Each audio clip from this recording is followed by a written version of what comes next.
Right.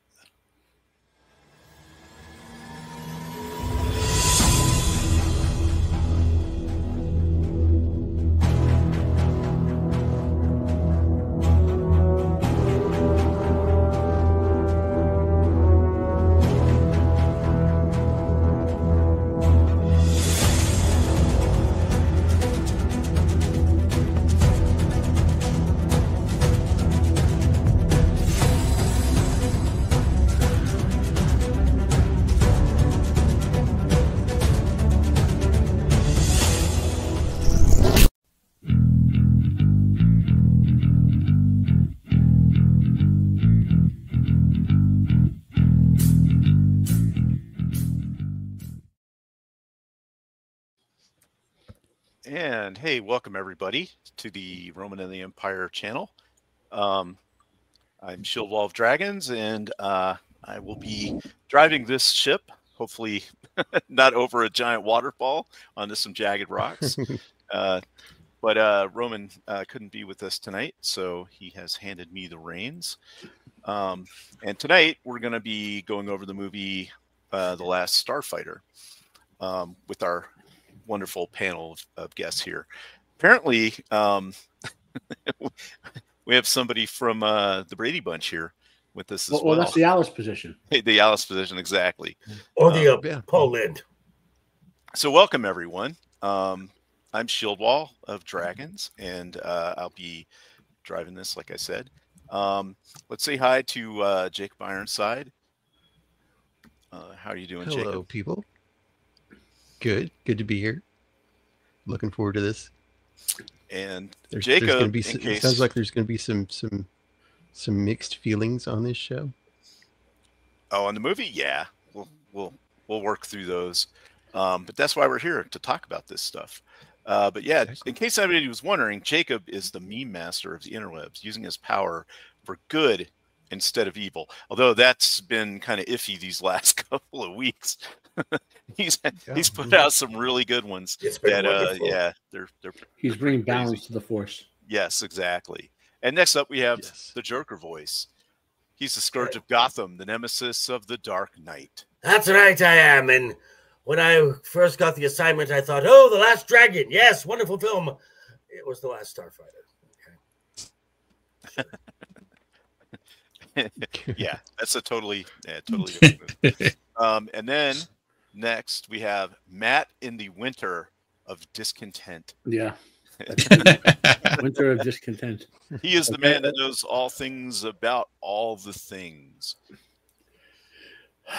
It's been my Winter of Discontent, but I'm trucking forward like a map, like the semi in what was that Stephen King film where the semi murdering people? Overdrive. Overdrive. I'm going to be a semi murdering everyone in my path. Maximum overdrive.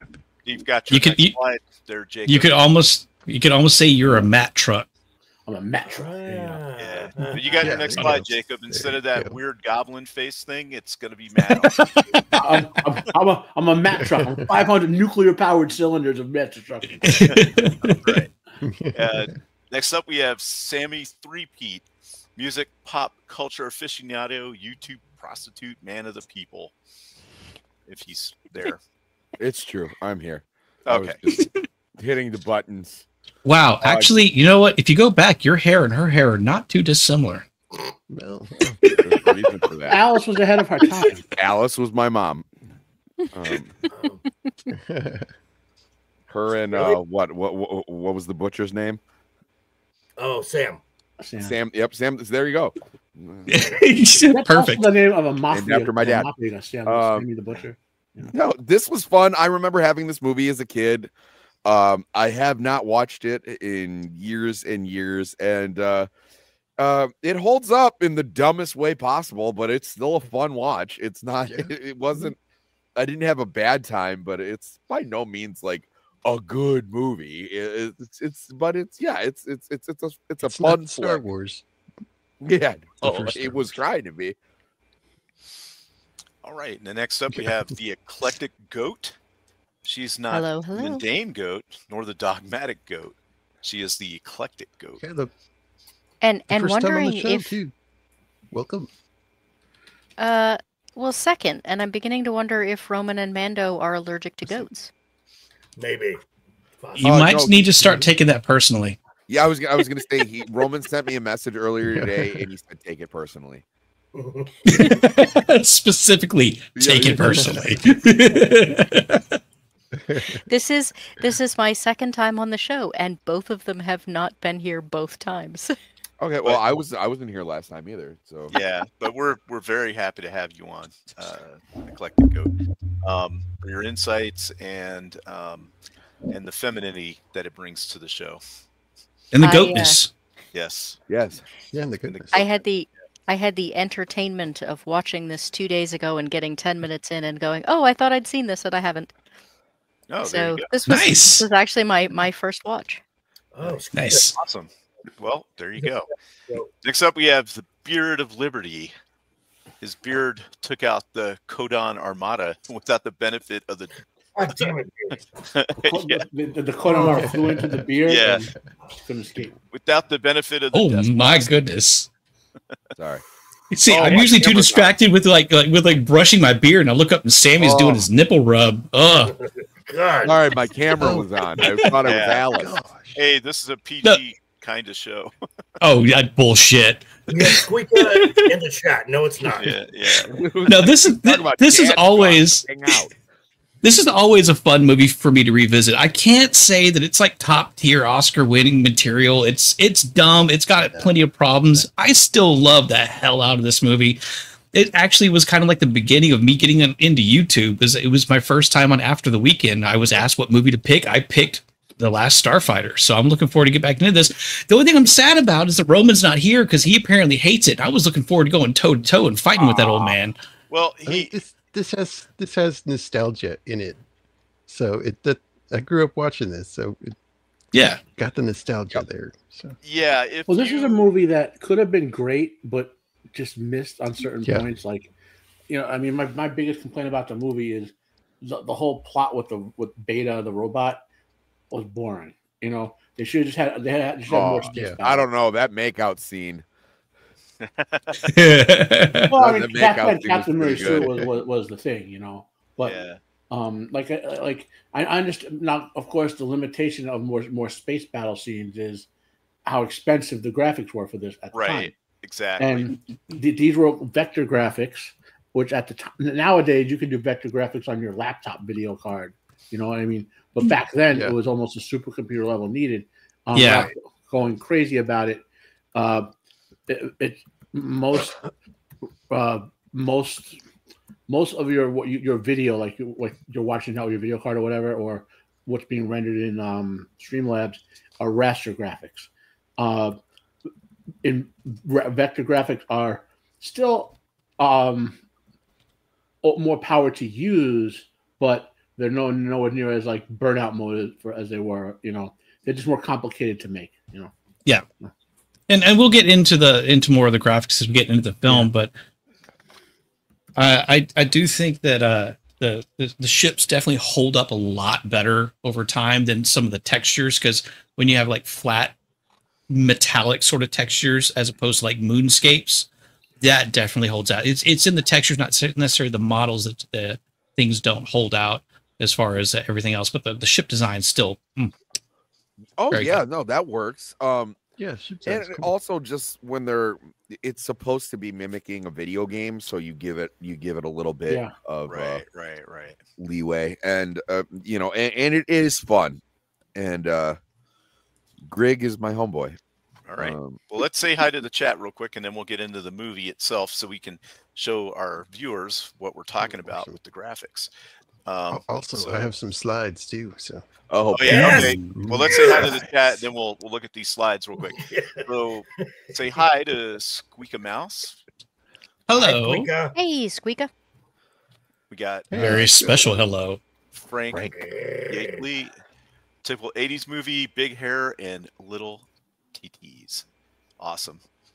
Hey, there's nothing wrong with that. And then there ain't we've got, nothing little about Captain Mary Stewart. You know what? then we got Duke Devil 95. Yes. Last Hello, Starfighter, What's up, buddy? pure 80s movie and just good fun. It is. Mhm. And then we got Boosh McFadden. Whoosh. Whoosh. Always good to see Boosh. Yo, And that looks about it that's made it in here right now, but that's okay. All right. So, Jacob, so you got the slides. I'll bring them up.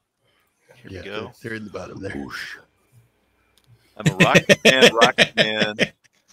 Actually, that gives use up here alone. that reminds me, the movie to compare this to tone wise, like is like it's a sci-fi adventure like the Rocketeer, for example. So you're not looking for too deep a story. You're just looking to have fun watching it. Yeah, it's kind of like a pulpy old comic style story. Yeah. Right. Well, I had no idea it was Joker Voice birthday. Tuesday. It was. Tuesday. All right. Well, happy Tuesday birthday, man. How'd you get a picture of me on the school bus? Happy late birthday, man. Yeah. All right. Let's check out this next one. I need my plumbing fit. Yeah. Oh, Look no. like John Lithgow. Yeah. All right. Oh, hell yeah. When I was going to Tashi Station to pick up some power converters, God. I look so terrible with hair. Those like what's his face from Friends. Hair and no beard. Everything is just wrong about this. I was gonna say they shaved off your beard and stuck it to your head. Wow. Get your ass to Mars. Why does that look so right? Oh my god. That's Get your Mando. ass to That's Mars. actually a Mando language there up top. Right. Yeah. Mandalorian. Mandoa.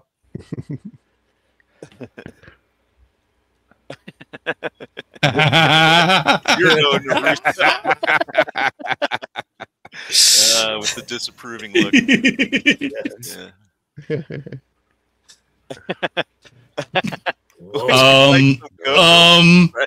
No thanks. Wow. No comments.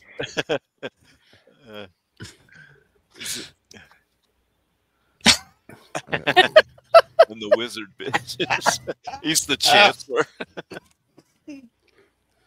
Oh, that's funny. Oh, that works so well. Oh wow, that looks. Yeah, that's perfect. That's God, perfect. Roman's face. Your faces look like poop. And once again, Roman's face just works everywhere. Yeah, it Yeah, just it works does. everywhere. Yep. Oh man.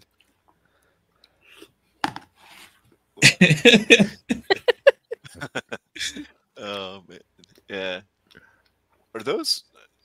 Is that somebody's face superimposed on there, or is that just? No. No, it's, Oh, okay. it's the faces from. That's the just them. Yeah. I was gonna say the guy on the right kind of This looks is like the maybe only- Pops if you put him on there. I don't know what they were going for here. Wow. Tree people. Why can't it Wow. find the bathroom? God, Roman's face. It does. It totally looks like. I was gonna say his IMDb page is gonna be just growing and growing. Yeah. Oh yeah. Oh no, no, Wow. no. The horror. The horror of Hey, that. at least you got a must. Right. As a matter of Oh, city, I'm not happy with that one. Squeaky I finger love it. thoughts on this one here. Don't draw our attention to it, please. Oh, Yeah. Hubba Hubba Space Accurate. Boobs. Yeah. This is the best You know, part of the movie. When he As had it. accurate as that scene is to many of our lived experiences, you could never put that in a movie nowadays. Oh, I know. okay. Hold No. on, hold on, everybody. Look at the No. cover of the Playboy. That's not. There's more than one face there switched out. Yeah, it's the lizard guy. Yeah, Yep. it's the lizard dude. I didn't stutter. Said it was accurate. That's my job. Squeaka, stop looking at me like that. Oh. Oh man. Yes, this was influential to JMS on B5. Beard, you look like everybody's dad in the 1970s. They're like, oh, this is your dad when he was in 5th grade. And you're like, 5th grade? Oh, okay. What is this? Let me get this straight. Human females have bags of milk. Yep. It's true. Oh man. Use Now the the goat milk doesn't look so bad now, does it? No, I mean, that looks really weirdly just like normal right there. yeah. Allegedly. Minus the beard. Minus the Very- beard. Is that Very all of them, candid. Jacob? That's Yeah, out. that's it. Yeah, it's out. Okay. Bravo, Right. Jacob. Bravo. Yeah. You'd never be able to get the beard in a spacesuit. No, it's like, okay, small detraction we're talking about. It was the whatever the second one of the 2-part big Marvel movie was. I always get them mixed up. Endgame, was it? Yeah. Yeah. Yeah, where they have the suits before they go back in time into the quantum whatever, and Thor's got his big old beard, and it just pans right as the helmet starts coming over and disappears right as it gets down to the beard, like he goes off screen because nobody wanted to figure out how it automatically like bundled up a beard so they could go inside of a helmet. Magic. The Just god. It's little things like Nanotech. that us bearded folk pay attention to. It's nanotech. Yeah. So Anyway, back to this movie. So the movie starts out and it's got some shots of like planets flying by, and you know, for the time, these planets look really good. And then it's got like a kind of TARDIS looking wormhole effect. An early generation screensaver. Yes. Yeah. Catherine Mary Stewart. Yeah, she was pretty good to go back then when I was a kid seeing this movie. Centauri. Yeah, who was that? Centauri? Oh, Robert Preston. Okay. I mean, Yeah, he was by far the weirdest one. I think of this the was whole his movie, last role. What was it? I think so. Not quite. He's a not classic actor. Like you've seen him in a lot of stuff back over the years. Yeah. Definitely not the pure. Okay, go back.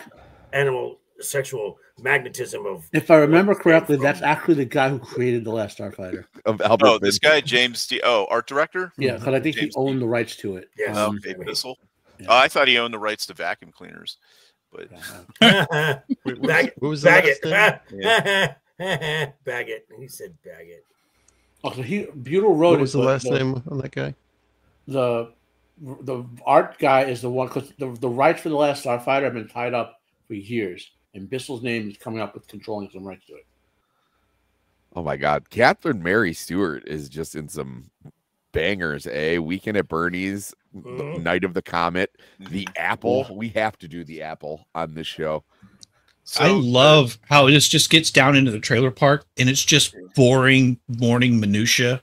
It just But like here's the pulls you right into it. Here's the thing about it. I'll Though. be right This back, is guys. a very clean, very nice trailer park. Like I don't see any like meth heads or anything. No Most bikers. people live in trailer parks to keep them clean. You know? Yeah, This got is lots of old people in it. Depends on. There's the a lot of trailer. truth to how they depicted trailer park life Right. in this movie. yeah. This guy lives in this one's pretty small, and he owns the restaurant that's like attached to the place. Dude, this guy was awesome. Yeah. So here's the lady. She's like, "Oh, my power's out, and my soaps are going to come on. Can you send, the kid to Alex by to fix it?" And then everyone's like, "Okay." But yeah, so this used to be like the ideal from the 50s of what a trailer park was. People would drive around, park their stuff, and then it would be like a close-knit community. And she apparently is known for having total conniptions if she misses her soaps. Yes. There are many people that comment on that in this. Right. Yep. Yeah. And then so this is her grandmother that's living there. And if you notice, it's got like an add-on, like built-on porch. So you see that a lot in trailer parks. But these are actual, like, no kidding, mobile homes. Yeah. Like you just hook that up to a truck and tow it around. Well, they get a bad reputation because of all the jokes people in the cities have made about them over the years. Trailer trash and all that. It's like this is just a people living a small, low income to middle income life in a way that works. Right. Yeah, I mean it was tiny homes before tiny homes. Right. Mm-hmm. So this is Alex's mother, and she's apparently in Alice, the TV show. Yeah. If anybody remembers that. She Yeah. works at a diner. Look at those 80s shorts, ladies and gentlemen. I miss those. Then you got the younger brother. He around. is just a pain to everybody. Yeah. Yeah. So, having only watched this for the first time and therefore not having some of the nostalgia, what is the point of the brother's role? Like The little brother? Oh, Is he because he's just an annoying little shit. is Yeah, he just he- comedic basically. relief? Yeah. Right. He's Well, just that's supposed what all to little be- brothers are in real life. Right. Yeah. Yeah. Yeah, he was. Exactly. I think he was really just there to make Alex more relatable to, especially older brothers that had a kid brother that's just super annoying. That's really all he was there for. The only thing I could think of Yeah. practically was that he means Alex is not leaving his mother alone. And Well, therefore oh, him going, okay. Okay, I can see that. That's Yeah. true. But remember, him going there's a off at the whole end of there's that whole B plot with the space assassin. So there have to be stakes for that. You know what I mean? So for Beta to stay there and continue Alex's life undercover, you have to have these supporting characters be more notable. Like for the role of Beta being undercover as Alex, you need to have the supporting characters more than just cardboard. Hey, I- what's up, Cope? I guess, I mean, but I let's think face it. I don't see the dumb shit fixing the power when he gets older. So I think Mom and Maggie are significant stakes though. I'm not arguing with disagreeing with you per se because the whole B plot of Beta and the assassin. Honestly, when I rewatch this, I tend to fast forward through it. Mhm. So this Yeah. part here is Yeah. what really kind of watching it the first time. I had no problem with it because I didn't really understand. But now looking at it, it's like, why is this outside? It's going to get rained on. Birds are going to poop on it. This thing You've is never had a this video game outside? not It's under a new. cover. Yeah, it's under a cover, but still. Yeah. Yeah, we had multiple stores in my neighborhood. With I've stuff seen like this. I've seen him. Really? Like that. Yeah. Maybe at like Probably- a beach or something. You've never stood with ankle deep snow playing Pac-Man. No. I was gonna say it probably depends on where you're located. Right. This kind of does look a little deserty, kind of Southern California up in the hills kind of thing. So Yeah. this is the layout of the game, and let me tell you, when this movie came out, you don't understand how cool this looked. If you were a Yeah, like this a is 12 high to tech. 16-year-old boy watching it, and I'd imagine some girls thought it was cool too, but and then see the style he's got on, where he's wearing like the jeans with the shirt. Yeah, I used to rock that all the time. So I think here's that's still a style today. I So still you- occasionally wear It's jeans on a shirt. yeah. I was gonna say, what do you mean used to be? So his little brother is like, "Oh, look here! Look out for this one! Shoot this one!" Then here she comes. She's got the flash dance shoulder thing going on. Well, yeah, his little brother actually being up there and actually being shown to comprehend the game and given suggestions Yeah. sets up what I think they were going for originally, which would have been a sequel that would come out within a couple of years, probably following the younger brother. And then Because we see that both at the start and at the end of the movie here. hmm Yeah, they want. This They've been was my wanting to do a girlfriend, sequel I on would off for totally- years. If this was my girlfriend, I would totally ignore the game. It's like, oh, she's here. yeah, but then you wouldn't be the last Starfighter, Jacob. Come on now. Now Yeah, these you these get coolers the- really haven't changed either. I mean, it's a good design. The Look at this truck. This is a nice truck too. Yeah, that's what truck. I was thinking. Oh, yeah. I do love that truck. Then, One of the heroes of the movie, the truck. right. Now the friends show up. Now the only Yeah. problem with this truck is it has a very unique horn that I didn't like. It was kind of so, but it was definitely an Kinda aftermarket they gay. had to put on there. Yeah. Yeah. So she's like, "Hey, we're gonna go up to the lake," and he's like, "Okay, I'll go with you after I'm done." And he tells the, "Hey, kid, play the game."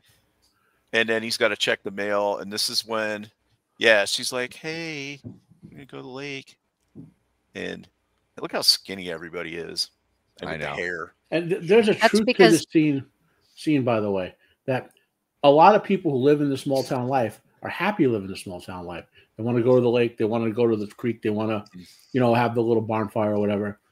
Right. People like Alex who want to get out of the town and do something more than live the local community, which is fair. Either way is fair. They often self ostracize. Mm-hmm. Because his whole thing is not just going to the city, but also like going to college and everything. Like he wants to escape this life that he just sees as very boring. Yeah. Yeah, and there's nothing wrong with that. I mean, there's nothing wrong with either way. Right. Yeah. If he really wanted to get out of there, I would have told him to go see a recruiter. They'll help him up. But anyway, so he's like, yeah, I go, I want to get out of here. I don't in a way that turned out to be true. Right, exactly. Now his mom shows up. Alex, the old lady needs her electricity fixed and all this. I was gonna ask Jacob, would you ignore your mom about the fact that the old lady needed her electricity fixed if that was your girlfriend? What, Mom? I can't hear you. You're exactly. Too far away. I'm about ready to get busy down at the lake. She's dead, by the way. It's the one actress who played the mom. Oh yeah, I feel there's a lot of those actors and actresses, especially the older ones, are definitely dead. But so he can't go. He's got to fix the electricity. He's like, I'll catch up with you guys later. Yeah, if you look at these hills in the background, that's that's totally California somewhere.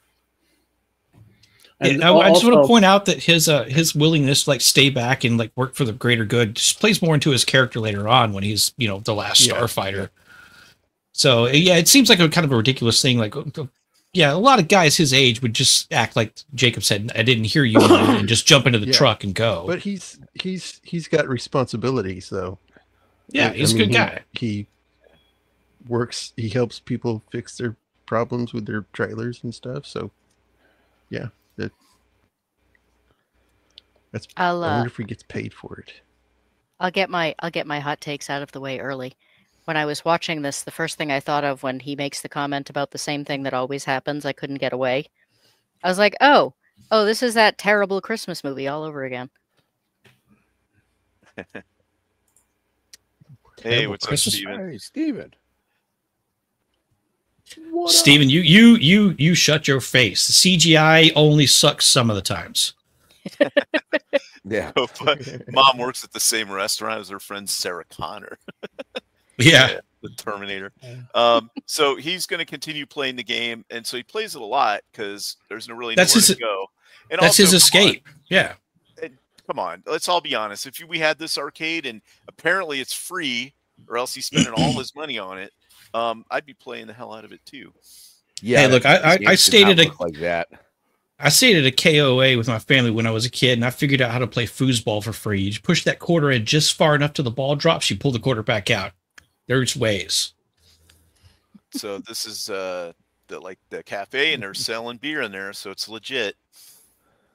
This guy who lives in a little trailer owns it, or at least he works there, at least. And they're having a conversation, and he's like, hey, whenever an opportunity comes along, you got to grab it with both hands and hold on. This is right here when he's saying it. He has the dumbest line in this whole movie. Yeah. I will wait, but I every time I see him, that's the line I think of. And then she's getting a ride back from the lake with this guy. I don't know what he thought she was going to walk back or something, but then he's like, he gave you a ride. And she's. I think his reaction was a little bit more that it was the fact that they were one-on-one and not the whole group. So it was obviously kind of intentional, especially because I don't know. I can see it. It's an irrational response, but he's also a young man, so irrational is kind of how we operate for several years. She comes at him first. She's like, "I thought you were gonna come out to the lake," and he's like, "I couldn't get away. I had like stuff to do." And then he's like, "Why did you?" I see it was nice of him to give you a ride back, and she said, "Well, he said he lived close," and he's like, he lives on the other side of town, so he basically went out of his way to bring you back. But on the flip side is what you want her to do: walk home in the dark. Yeah. I didn't get the impression he was commenting on her intentions. He was commenting on the other guy. Right. Oh yeah. She was just like he's making a play for you. The other thing is, in an area this small, how did she not know where he lived? Maybe she's just not that interested in that guy. To some women, men are basically invisible, so she might not have cared. He could be fully friend zoned, and she just doesn't actually pay attention to any part of his life. Exactly. But I mean, that doesn't mean that Alex would know that, because he would not be trusting of this guy, because maybe he knows more about how he behaves. Oh, yeah. Well, because it's obvious that guy likes her, you know. Mm-hmm. Of course, he could have been just being nice, but oh well. So they're having this conversation while he's playing the video game. And the significance of the video game, him playing the video game, is that's an escape for him because he feels trapped in his town. Right. I mean, kind of like video games now. Yeah. Kind of like movies, entertainment in general. It's an escape. Except if this was made now, there'd be like pride flags and stuff in the corners and rainbow numbers. So I love what's about to happen because there would be a chick and she would be lame and gay. Right. So the town's about to rally around Alex achieving something in this video game because they all love him. He helps them all. He's like the Obito. He helps all the old people and that's your narrative. The who? Yeah. That's your oh God, Jesus Christ! Well, and I mean, it just tells more about this little tiny community being isolated and everything being the same all the time. So when he's getting ready to beat a high score, that's the biggest thing that's happened to everybody here for a while, because these guys have played cards every single night for probably the last 15 years.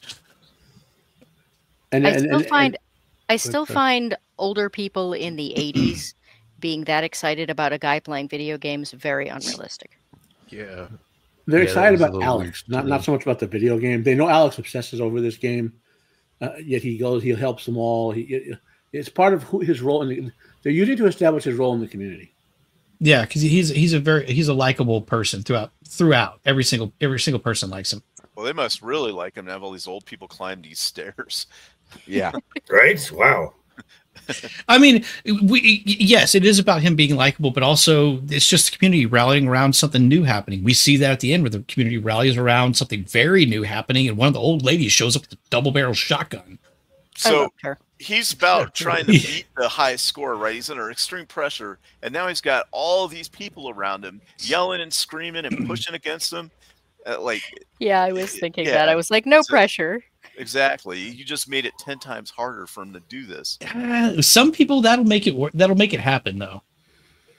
That you get that energy just kind of built up around you. That kind of I don't know. Maybe I'm thinking too much into it. Like when you've got like self-doubt or whatever, and you got all your people, like your community, just like rallying around you and building up the energy around you. Like you stop listening to that little voice in your head that says you can't. Home team as advantage. a starfighter, you have to block out distraction. Yes. Ooh. So here's everybody, and he's got to shoot a certain part of the ship. It's the command ship, and he's even got. It's totally not the thermal exhaust port. Definitely not anything related to Star Wars. No, the legally distinct exhaust port. Even the music sounded kind of Star Warsy. Yeah. Wow. Yeah. When he went, great shot, kid. That was 1 in a million. You just kissed your sister. Oh no. Yeah. So everyone's all happy and stuff. And Record Breaker. My favorite part of that scene was the cat on the top of the video game, batting at him while he's playing. I don't think we have that slide. It missed it in the slides. Look, like I said, this is not a perfect movie. I have to point out the fact that it's a record-breaking score for a machine where he is probably, other than his brother, the only person who's played on it for the last 5 years. And it's acting like he's just broken the world record or something like that. So yeah, he did. Nothing else. That's a plot point. He's the only one who beat the game. Well, yeah, but I mean, it's given the time period, it's not exactly like these things were internet connected and sharing top scores. I know it's a dumb little nitpick, but I got to be fair. As much as I like this movie, sometimes it's kind of dumb. It's connected to whatever. And we all grew up kind of around that era. It was like, did any people over the age of 45 give any shit about video games? No. Yeah. They were like, "Well, what are you doing with there?" And And Beard, I mean, it may not have been. I mean, the internet may not a thing, but the intergalactic network of recruitment. This was definitely linked up. Right. To that. True. Yes. Well, no, Yes. the I'm not. internet Yeah. was existing at the time. The web wasn't. Okay. Many of us in our hacker days in the 80s were or exploring the internet. So he's talking to her about, hey, when I get my, my scholarship and all this stuff, my own double wide, we can move away. And then she's like, I don't know, I'm kind of hesitant to do that. So this movie could have ended with Alex like in a padded room, and then just like Maggie like crying, going like, "What? Now you make it sound like a padded room is a bad thing. They're quite comfy." I'm sorry. He's just like sitting in the corner of the fetal position, going, "Ko-Dan Empire, Ko-Dan Empire." I get it. I saved everybody. At this point, he's talking to her about, hey, we can go have a life and whatever. And now here comes the mom. She's got some brand checks. That's a big red flag. And then she sees him making out. She's got her hands under his shirt and stuff. So the mom is breaking this up before it really goes off the rails. Look at that light. That's awesome. Well, the mom wants her son to succeed and not be like lower income, and getting your girlfriend pregnant would be exactly. Which, as we all know, if you touch enough boob, when in doubt, pull out. I'm just saying. So the mom, at her job, somehow she got the mail there or something, and she was like, "I'm so excited! I opened it up and decided to open her son's mail." Yeah, I think she picked it up on the way home because she would have stopped at the communal mailbox area, and then in between that and home. She would just been so excited she would open it up. Yeah. And so she read it, and he didn't get his loan. My mom he didn't get his college loan. So now he knows that, he's going to have to go to city college. No. Or, junior college, high school with ashtrays. Which, by the way, is the Starlight Star College. Oh no, he's going to have to get an apprenticeship. Oh, dang it. The loan thing was a stupid plot point because, especially in the 80s, the government was throwing money at people. He's going to be able to make money for the rest of his life. God. Yeah. Right. I thought you get, like, you go to a $10,000 year college, you get like $30,000 your financial aid, and just I mean, again, it's one of those things that we can pick at, but I mean, it definitely plays to the tone that they're going for. Of I've got bigger dreams and being at this little trailer park my entire life, fixing somebody's antenna so they can watch their soaps or whatever.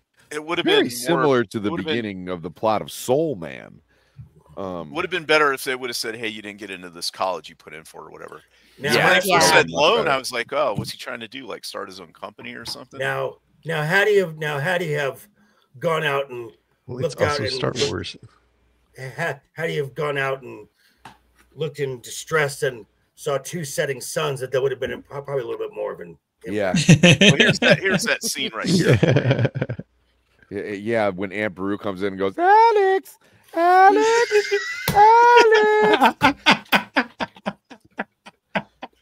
The only person wearing a collar in the whole movie, Aunt Beru. This arcade machine's got a bad motivator. Did we just come to the end of the slides? Houdini! That's the real reason Vader and Emperor found Luke. This shouldn't be the end of the slides. I hope that's not all of them. No, that's what happened. Then he doesn't. You might have to stays in the trailer park. Yeah, that's it. In the story, you might have to back out because sometimes Roman does too. Yeah. All right, hold on. Yeah. Alex is working in the trailer park. The explosion of coss words out of Shieldwall. Okay. Yeah, we don't. Yeah. It's not nearly as dramatic as when Roman has a meltdown. It's definitely not the same here. It's just kind of mother dick. I fucking hate me. What is wrong with me? God damn. Okay, sorry guys. I've had a beer. So Sammy, while he's searching for the slides, Sammy jokingly asked about if there's a book tie-in for this. The writer who wrote this, he loved Arthurian books like Arthur and all that. and he read The Once and Future King by T.H. White. Yeah, and in that book, Hey Zach, how's it going? you get The Sword and the Stone, which is a great animated movie. You also go watch, which is based on that. And he said, "Wait a minute, when he pulled out the sword, what if something different happened, so to speak?" And that kind of led to this. And in the movie, they make a reference to that. When they talk about Excalibur, you remember they mentioned Excalibur? Like, did you do this before with Excalibur? Mhm. And they're talking about the sword and the stone. Oh, okay. Yeah, that's what that references to. Okay, so he's looking forlorn into I the really distance, and this car pulls up. thought this car was the same car from Total Recall, but it's not. It has the same shape though. I love Yeah, that it old looks car like design. It looks like when you would like go to the dollar store and there was like knockoff toys. Like that looked like the knockoff Yeah. like DeLorean. Yeah. Well, Like, let's be fair. Again, as Yeah. much as I love this movie, was it is designed off kind of the a DeLorean. knockoff of everything. It is everything that was happening. That let's just throw it in a blender. it almost Yeah. looks like when A flying the DeLorean. production guys made this car, they took like a hearse or a old 70s style ambulance, cut it up, and then, repiece it together. So Soccer Blue is saying that's how you know the story is fiction. No lending institution would deny a predatory loan for a young, naive college student. Yeah, in the no real kidding. world. Yeah. In the 80s, you wouldn't even need you wouldn't even need a predatory bank loan. They're so ridiculous. Yeah, I did agree saw that this. the- Go ahead, go. Oh, I was just gonna say, I had the same thought about like why didn't they just say he was denied going to college? Yeah. Yeah, no, Yeah. it makes more sense. No, I saw this commercial for like an app the other day for like paying your mortgage and everything, and was like, "What, you paying your mortgage like it's the 70s?" I was like, I would love to pay my mortgage like it was the 70s. Okay, it was like my house would have been bought and paid for 3 times over. Right. So this guy shows up in the car, some old guy, and he's like, "Hey, you beat the game." And he's like, "What?" He's like, "Get in, don't worry, it'll be cool. Get in." And he's like, "Okay." How Wasn't would you this get a during, like, career in the show midst- business? Wasn't this right in the midst of like the stranger danger? This struck me as kind of weird. That was for kids, though. I mean, when Yeah. you were this age, you used to do so much wild stuff in the early 80s that no one would do to these days because they think everything is super dangerous, because it kind of is. But back then, you could do all kinds of stuff and get away with it because the world wasn't completely in the shitter like it is now. Well, and everybody wasn't so connected. So, like, Right. they would. Yeah. So Alex would have gotten into this car with this stranger, been murdered, and they just would have been like, "Oh, well, he just left town." Right. He would have disappeared and they would have never found him, and nobody would ever. His mom would have cared about looking for him. The cops would have gave up in about a day, and then that'd have been it. Well, I mean, He ran away. it plays into a little bit. I had to do a real quick Google on this because I remember this from when have talked about this movie before. But Robert Preston, like he kind of styled his acting of Centauri after the Music Man. Basically, they described it as the Music Man in space is, quote, the archetypal flim flam man that like fast talking, convince you to do whatever you want before you even realize that you don't really want to do it, sort of thing. So I kind of buy him being able to talk some dude like, "Hey, sit in my car for a minute." Well, he was in the Yeah, music. but Man. I was like gonna I say said, he was Yeah, the yeah. Music Man.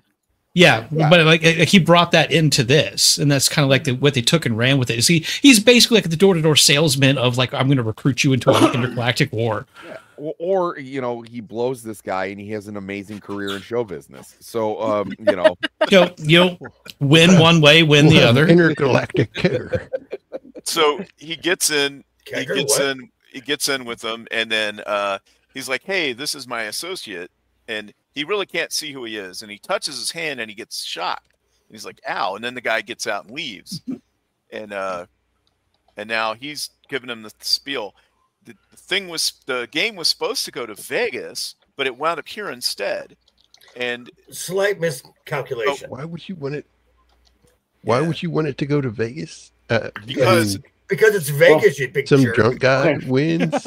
you have Some Think drunk of- guy wins. I mean, come on. Think of Because the it's ramifications of that game. If it had gone to Vegas, everything would have been destroyed. Everything. Like, because Alex, you know what I mean? Alex was the only person on Earth who could beat this game, right? And eventually the Ko-Dan would have come and destroyed Earth too. So you're posing I to me think there's an alternate take of this movie where Liberace is the Last Starfighter. That'd be awesome. Liberace wins. I would watch it. No, Wayne it- Newton. And Wayne no. Newton. No, Wayne it would Newton, it Wayne would have Newton. been some dude who stumbled out of a shady bathroom with some powder still on his nose, who still somehow made the way to the high score. He'd be Yeah, it's recruited. like a Hunter S. Thompson. So Oh what yeah, are you- Stops. So what are you implying, that everyone in Vegas is on drugs there, Beard? I'm not implying everybody is. I'm just thinking there's some Oh my probably God. most interesting So- characters. Remember this scene where Alex pulls off his gloves to get comfortable with Starfighter? The Vegas dude would snort cocaine and grin, like, "What are you doing?" Like, nothing. Don't do drugs, Hey. kid. Do you have any Not death because they're sticks? bad, but because they're fun. I can't say anything in my area. I've heard of meth house blow up before, so whatever. Well, I've been tipped in drugs before, so Anyway, back to the movie. This car Oh. apparently performed so terribly, like all the weight they put on it. Almost every scene you see it driving is under cranked so they could speed it up to make it look like it was going faster, because it just couldn't handle it. It was basically like a junkyard car they just slapped a bunch of like metal to, and that was it. Totally tracks. Yeah. Which actually kind of still fits with Centauri as a character, honestly, if you ask me. Yeah. I will say this was the worst week of those guys' life, right? Like these cops have it made. oh yeah. Oh, the green headlights. Speaking of cops and speed trap, I may have got pulled in for doing 69 and 50. You just use your imagination. Okay, Mando. Wow. Yeah, come on. Well, our resident criminal isn't here tonight, so Beard, you can. Well, the, You can the step one who in. gets caught. I didn't say miles per hour. Y'all just like I said, use your imagination. So here at the Well, end of this yeah. road is a bunch of stuff in the way, just on a road that you shouldn't As drive one on. does. Yeah, and he puts it in flight mode, and off it goes. Where we're going, we don't need roads. Roads. Right. Yeah. And then this goes back to the CGI. Which, and I still say, like I said before, the vehicle CGI, at least for this and the fighter, still holds up. A lot of the other stuff mean, doesn't. You can tell where they put their it's- attention in it's- their budget. It's the same for Tron. It's the same type of CGI for the Tron movie. Yeah. Well, okay, so again, not go crazy over the definition, but these are vector graphics, which means they're not raster graphics are basically like rearranging the pixels in each frame. Vector graphics draw the images and then record them, so to speak. So I'm trying to grossly oversimplify this, and they would hold up with the quality of the film. So if it was high quality, they're going to look really good. Yeah. So he like rubs his face and pulls like his eyes Hey, off, and this it's, is what he really looks like. He's straight up a Star Wars Doros right There there. are some aliens. Right, Yeah, in I was this. gonna Right. say that's Yeah. exactly what you There's He's some like- Cat Bane. aliens in this from other franchises. Yeah. By the way, the lead actor in this, the guy who plays Alex, he looks like they're using like CGI de-aging technology on him, but that's just how he looks. Yeah. You're like- Well, there are modern some day, shots yeah. of him. There are some shots of him that were reshoots later on where he had cut his hair for a new role and he was actually really sick and like gaunt. And so some of these shots, he does look a little bit weird just because he's wearing a wig and Oh. like on death's door. Well, he looks like Ripley. This right here is what Cope is saying. That's exactly what he was thinking. Yeah, yep, that's Pretty much. Oh, man. yeah, Lance Guest. Yeah. Because that raw See America. sexual energy of Albert Finney. He does. Yeah. I am mad, Steven. He And looks look, like a he's- male Sigourney Weaver. And look here, his car. When he turns the thing on, he's got a trans flag. So Oh he's, no! yeah. He's Well, actually, what you can't see right there is he goes up further. It actually gets to plaid. That's the maximum speed. He goes plaid. Oh, Yeah. Gotcha. Plaid, yeah, going plaid. So he goes through the TARDIS tunnel, and Yeah, this scene goes on longer than it needs to. It's fine. I don't hate it, but it doesn't need to be here. The music is kind of good though. It kind of draws you in. I know what they're going for. They're going for this whole like being pulled out of your world into something else, this kind of big dramatic thing. It kind of works. I still like the movie. They're trying to sound like Star Wars. Yeah. Yeah, yeah, the music wasn't really that good. In my opinion, it wasn't like memorable. We have John Williams at home. Hey, look, I'll take Dollar General John Williams any day over a lot of things we hear now. Now the CGI car in space vehicle mode looks better than the car in like car. Oh yeah, You yeah. know. Mm-hmm. I mean, he is. There are a lot of things. He's remarkably calm for being in orbit over an alien planet right now. He's vaping. Right, and then this guy is talking on the. That's a hell of a vape he's got. Alien language and stuff. So okay. you can't understand him. Yeah, he's And then look, they're back over LA. Watts. And they're going to the base. Castle. Yeah, that's some of the landscape that I was talking about earlier that doesn't really hold up because the textures just didn't work. It was so much easier earlier in the days of CGI to make mechanical things than more organic things. So yeah, the landscapes all suffered in this. None of that holds up. What they should have done was stood like does. matte paintings, and then you put the actual computerized buildings over top. But I think that's the funniest. That would have been a lot better. Copa. I guess Yeah, they're I like, get they thank wanted God to we're here. use, like, the This lady's newest cable is out. thing out there And we- was this CGI, but what's that, Jacob? What you're saying?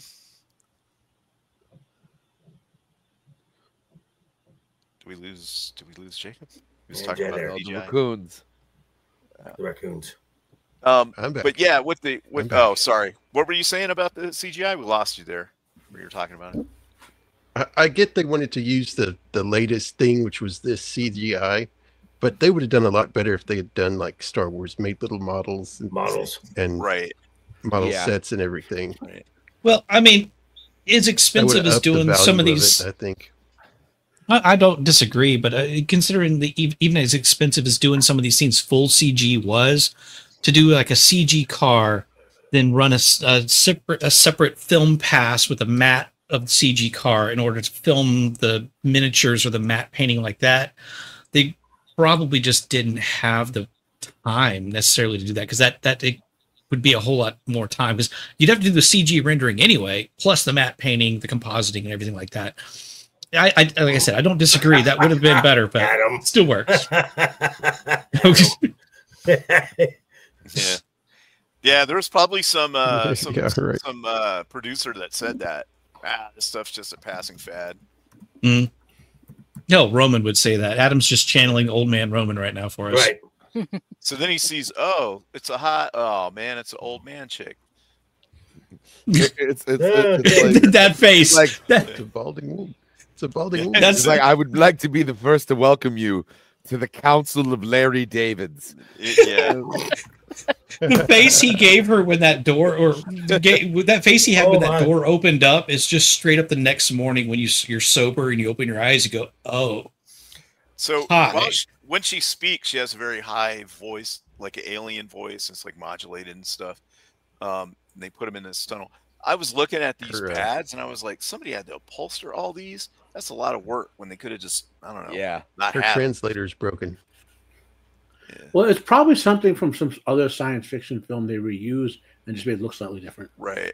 Because you like that one by his arm there, you can see where they folded it over and like That is Probably, that. yeah. By the way, that is a huge industry in California and Australia and Canada. Like all these costumes and sets and whatnot to reuse them, like and store them and reuse them and all that. Like they have warehouses full of stuff from like thousands of movies that they just go out of storage. Was it out in the San Fernando Valley? There are stores. These absolutely huge, the warehouse size stores that is all movie set costumes. Yeah, they don't just kit bash like ship models and things for sci-fi. They kit bash whole sets of things that are from something else. So yeah. Yep.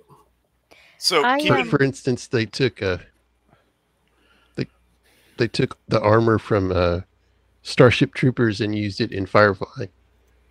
Yep. Okay. Yep. I Sorry, really what were you saying? enjoyed. That's all right. I really enjoyed a lot of the alien costumes. I thought they did an excellent job, especially considering the time. Except these ones here, and I couldn't figure out why the they bald dudes, use them for the majority of everything when there were so much cooler designs available. So I don't know. this is, These him folks trying to just get seem. Yeah, these folks just seem like they're just like full on like culturally established as like being kind of bureaucratic. So I'm okay with the kind of plain looking uniform office, I don't know, look. But yeah, it's definitely underwhelming compared to some of the other designs we see later on. Which sort of brings about the question, the one that betrays them and goes bad. You suppose he just wanted to get out of his trailer park? Probably. Ooh. And like we mentioned before, the scene that just happened, as many of us who are male can attest to it being true to life, it would never make it in a movie nowadays. No. Oh, little kid looking at Playboy? Yeah. Well, look, see, you just found those out in the woods because apparently back in the day you just found Playboys in the woods. I thought that those were Alex's Playboys. They're not. I found them. They are his. They are his. How he got them, I don't know, but they are his. Alex, how easy it was. They was the woods when you were 12 or whatever. I'm assuming he just stole them out of somebody else's mailbox in the trailer park, and it was somebody who didn't want to say that they were getting Playboy, so they never called him out. So that's my headcanon. What they should have done was establish that he started his own account, like, and was ordering them on, like through the mail as his dad, who isn't there, obviously. So, but anyway, she's wearing ponytails for some reason. It looks really weird on her.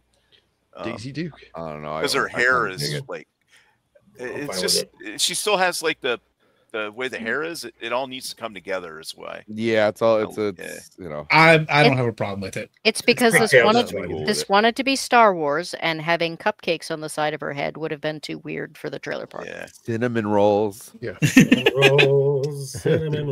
So look at the kid. He's like, you almost busted me. Yeah. With the Playboys. Yeah, his uncle brought it for him. He doesn't have an uncle. Yeah, whenever I suggest this movie when we watched it for after the weekend, R2 usually watches movies with his son. And I did warn him about a couple things. Centauri turning around and then the reveal of that face right there. Because those are the two things that... movie. Yeah, those are the two things. Everything else in this is just kind of like very like benign, very friendly. Then occasionally you just get that little bit of like slight body horror. Yeah, that's not slight body horror. That's straight up. What this doesn't capture is that in the actual film, in the film, it pulsates, like it sucks in and goes out and puffs up, and so it moves. The whole skin does. It's still moist. That's weird. Yeah. Mm. So also remember, you didn't warn him about the Playboy. By this point, he still can't understand what anyone is saying. He hasn't got a translator yet, so he doesn't know what's going on. They're just. Oh wait, did you see that? I missed it. There's their. Hold on, let me see if I can go back. There's their little mouse droid, right there. Oh, nice. Oh yeah. Or it's like a Roomba or something. Do they bonk their head? Open the blast doors. Open the blast doors. Sorry. Yeah. So this is their control center. They kind of went a little hard on the on the set. These guys, the bald people, they kind of remind me of that guy in Empire Strikes Back with the like mechanical thing on his head. Yeah, the Oh Lobot. yeah. Lobot. Yeah. Lobot. There's Yeah, also a little still bit of a design. I didn't watch it very much, but there was a character I think on Babylon 5 that had a similar hair design. Well, the Oh, Centauri it's had Centauri. the Larry design. David. Centauri, the Centauri had Centauri hair had like design. that. Sorry. Plus, I don't beg your the pardon? The Centauri what are they hair was called? way cooler. what are they called in Star Wars? The little midgets. Yeah, the it was. people? Ugnaughts or something like that. Yeah, Ugnaughts. Ugnaughts. Mhm. Yeah. Yep. Yeah. Ugnaughts. And then, so this is the gun star. It's actually really big. I it's not a freaking small love that ship That's design. what she said. ship. Yeah, I mean, that's of like sci-fi, like spaceship designs, like fighters or gunships like that. This is still one of my favorites, and it's actually fairly practical compared to a lot of the other ones where it's not necessarily based around being aerodynamic because you don't need that.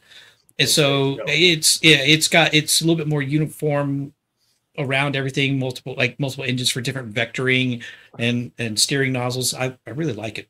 So I have no proof of this. I'm just going off of memory. But given that both were done by Universal, the set, the hard, like like when they showed all the computers and stuff, the sets of that remind me as if they were reusing the stuff from Battlestar Galactica. That's possible. Oh, I mean, I wouldn't doubt that in the slightest. Yeah. So Probably. now he gets his translator, which is basically like a chip clipped to the back of his lapel. Which is a lot more comfortable than having a worm Yeah. put in your ear. Yes. Yeah. The Gunstar also looks like the second generation Star Furies from Babylon 5, the one with the longer nose. Mm-hmm. The people who did the design work on the ships and all that and the visual set of Babylon 5, this is one of their influences. Did anybody notice that translator Plus you is get like the squid dude. Is like a what?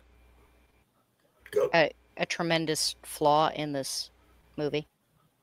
What? Please. The Elaborate. translator. Yeah, they the translator. attach it to his So- clothes. Yeah, well, he says, "Oh, you can understand English," and they said, "Or you can speak English," and they said, "No, you can understand us." You can hear English. So, right. So then when he goes back to Earth and he's talking to all of the older people, his lizard buddy there is with him and is talking to the older people and they understand Yeah, him, right. but they have Yeah. no translators. Oh.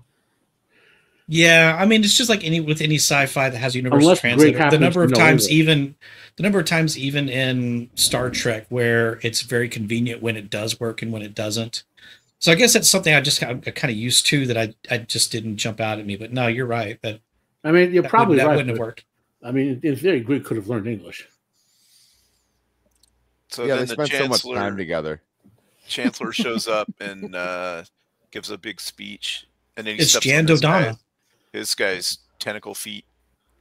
Stepping on Cthulhu's foot's a bad idea. Yeah.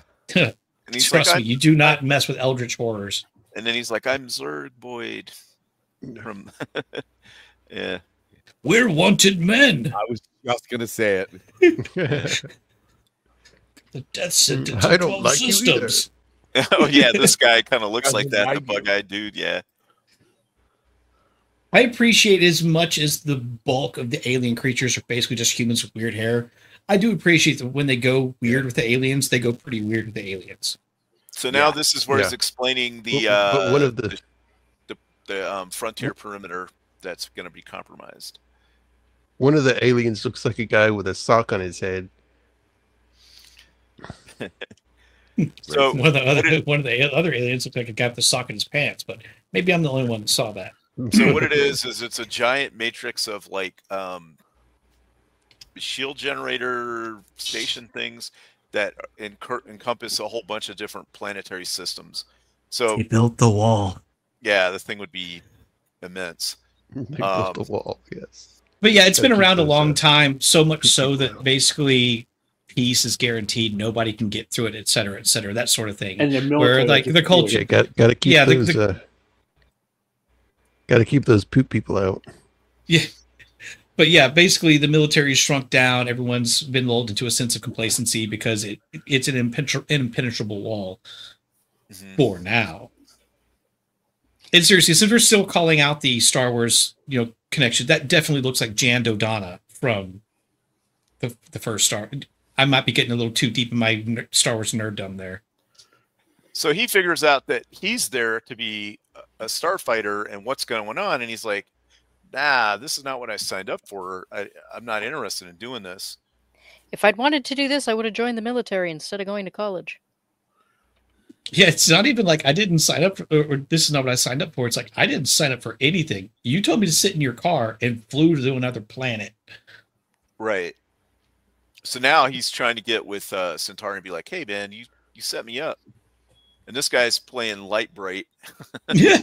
over here. Well, and yeah, Centauri, you know, he is kind of a, like, he's idealistic and he fully believes in Alex, but he also basically just sold him to an alien military. That's the whole thing. Like, he created the machine to find people, and that's what we see when he's bringing Alex in. Is he's getting paid for it. And so he didn't really care about him. He kind of cares about things. I don't know. He's a weird character that kind of flips back and forth a little bit.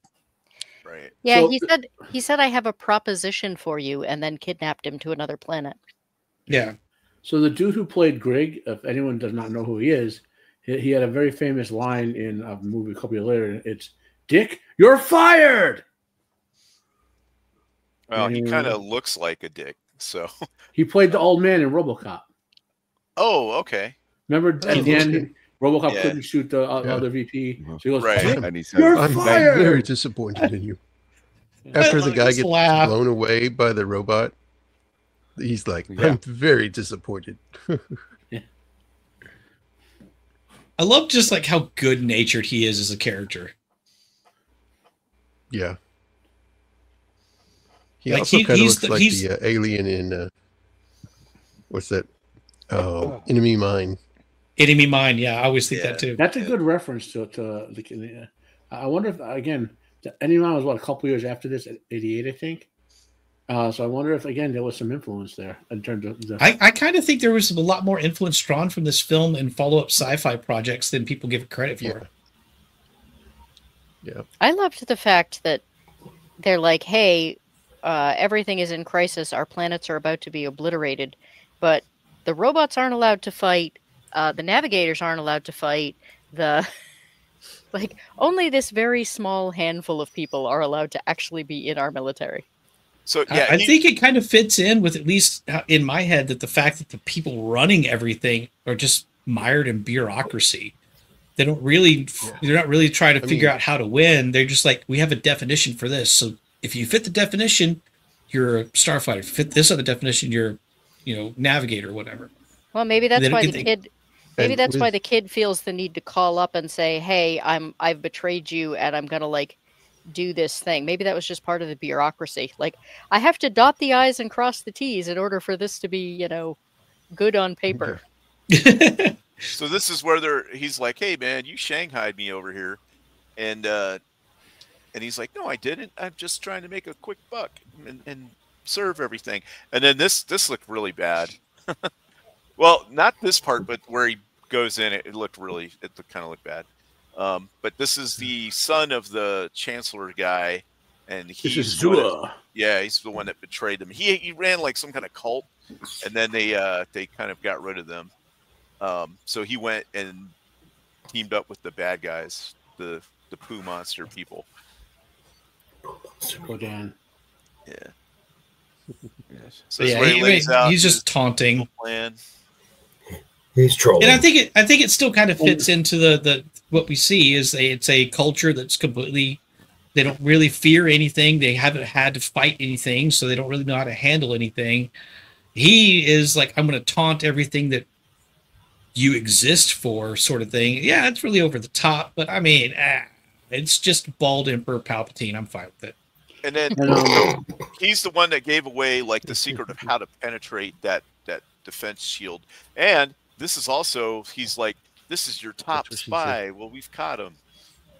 And Oh wait, yeah, this is the other part that was kind of like, you might not want your kid to watch this. Yeah, the super spy that gets his brain melted. right, well, Yeah. including his whole face on top of it. Yeah. Basically, yeah. And by the way, Beard, Palpatine did nothing wrong. All right.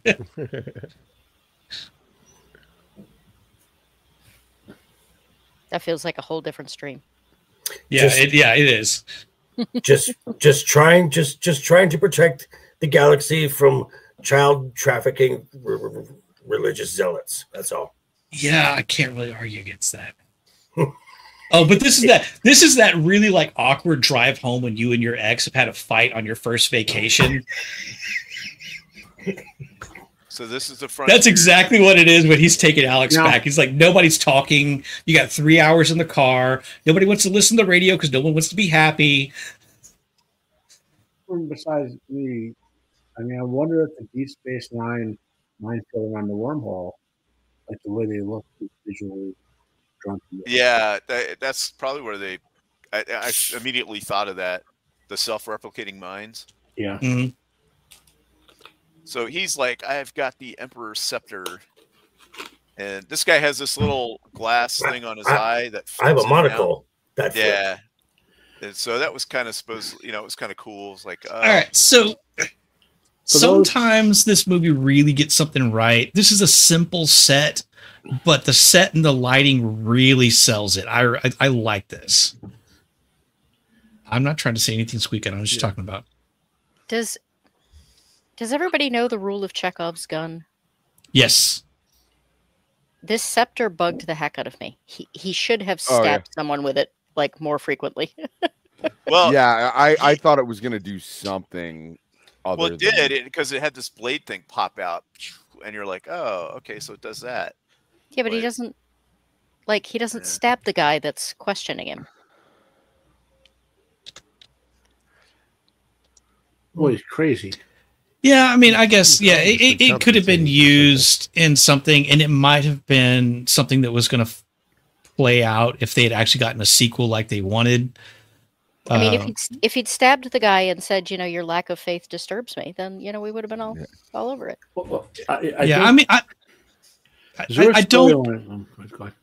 Sorry, Matt, just real quick. I don't really care too much because he always came off to me as like this petulant child that just happened to get in with the cool kids that had the power to do what he wanted. They didn't really like him. They tolerated him. He was over the top and kind of did this. So it kind of played into at least how I saw the character. So it didn't bother me too much. But anyway, Matt, I'm sorry. I interrupted you just a moment ago. I was going to say, Zor's, his story in here, the way the actor's playing him and all that, I know a lot of people might not have watched it, but the original 1970s Battlestar Galactica, the way Baltar was, when he betrayed his, he was a leader of the colonies, secretly betrayed them, allowing the disaster to happen. Right. Then he became a Cylon. He was appointed by the Cylon Emperor to lead a force, and they sort of humored him with his madness, and and he always escaped and stuff. I mean, again, I guess that's true of anything. Like once a genre's been around long enough, people are gonna read and the influences, and you're gonna see it in what comes later. Mm-hmm. Well, the thing is as soon as this guy's usefulness is over, they're gonna probably kill him. But yeah. So which is true of Baltar and yes, right. Yes. So he opens this. He uses his knowledge to open this hole, and they shoot some asteroid bombs through the. Now that is this is happening. It happened in the 80s. As a result, maybe of the studies into what killed the dinosaurs. That's when that was coming out. But the rule is how much damage you could do with mass drivers. Prior to the 1980s, that wasn't even a concept in books or the military. They weren't thinking much of that. And from the 80s forward, this is when mass drive, a lot of RPGs started having mass drivers, and and realistically taking advantage of if you have space superiority and your ground has no defense. Mass drivers, you could wreck, Yeah. In Babylon 5, that's how they destroyed the Narnholm world, just dropping mass on it, Yeah, just simply, there was actually very practically, because the treaties said that there would be no weaponization of space, but not typical weaponization. So there was the what, rods from God concept of literally just giant pieces of metal that they would just let gravity take towards Earth. Yeah. It wasn't even railguns. They didn't propel them. They basically just said, "Here, gravity." And gravity did all the work for them. In The Expanse, that they did a drop for a mass from space. Mm-hmm. In Gundam, it's an infamous tactic in the Gundam series to drop master of space on the planet. You know, What was it? What was it in? What was it in the very bad film G.I. Joe Retaliation? The satellite just had like long bars of Big hunks of metal. magnesium. oh, hey, Yeah, that was the rods from God. Yeah. Yeah. here's another Naruto tie-in. That was actually the plot of Naruto, the last movie. They were going to drop dear God. the moon onto the planet. So they have an automated defense system that is going to blow up these incoming That projectiles. okay, that now it's hitting me because I'm watching it and thinking about Battlestar Galactica. That base was used in Battlestar Galactica. That visual for one. Ah. Okay. But this guy with the I'm gonna be the I don't know what he's got, that like visor thing on, like he's gonna go play tennis or something. Yeah, He's I a know. bad guy, and he puts this Cool. giant brick of C4 on there with like an He- obvious light, Please pay no attention. right? With the blinking light and the thing that goes beep. If you put He's- that much C4 on something in real life, that wouldn't just blow up that one computer console. No, there'd be nothing left of that whole. Go, room. He's- in an he- all oxygen environment. Yeah. That character is not some overarching bad guy. That's just a disgruntled middle management right there. Yeah. That's Yeah. somebody. What Yeah. happened is the- They took The, that guy's stapler. well, the Star was their version of Doge, and you would being downsized. So I had, the stapler. I had assumed he was a member of the cult that had been formed and then disbanded. Yeah, Yeah, that's a good. that's probably That's right. good. Good thinking. Okay. Yeah. So That's here it not- is, but it's got That's the not big. obvious at all. Nope. So it blows up and it disables the guns. You know, because there's no backup systems or anything. okay, Um, I hate And- doing Well, and this. the Only one guns computer monitor. practically, if we're looking at it, the guns are not a great defense for asteroids being sent your way because it just creates shotgun pellets out of all the asteroids. So well, you're still going to whatever- get hit with a bunch of whatever shit. it was, But it shot the first one down and completely disabled it. So in fact, yeah, it's another one of those little things. I'm kind of like poking a hole in the movie, even though I really enjoy it. so they're screwed. So this hits. What were you going The to say, Mel? shields are dropping. No, my brain could now. I'm actively thinking of Battlestar Galactica with everything I see in this. It's hard to, and with only one computer monitor, it's annoying to do. But I'm trying to skim through and see if I can find some of that stuff, some of the images. And so now he's like, this is how you properly execute a plan with my scepter, bat scepter. My scepter. Yeah, I really thought that scepter was going to do something more like Or a that was going stapler. to power like the Well, he It's a does stapler. like the Hit ultimate that weapon. one dude with Well- it, doesn't he? Well, in general, you kind of He think gets he, somebody as a good. character, is going to do more than he does. He's basically Yeah. just here to open a hole into their shield, and then he's disposable after that. Well, I guess So- that's why they called him Chekhov's gun.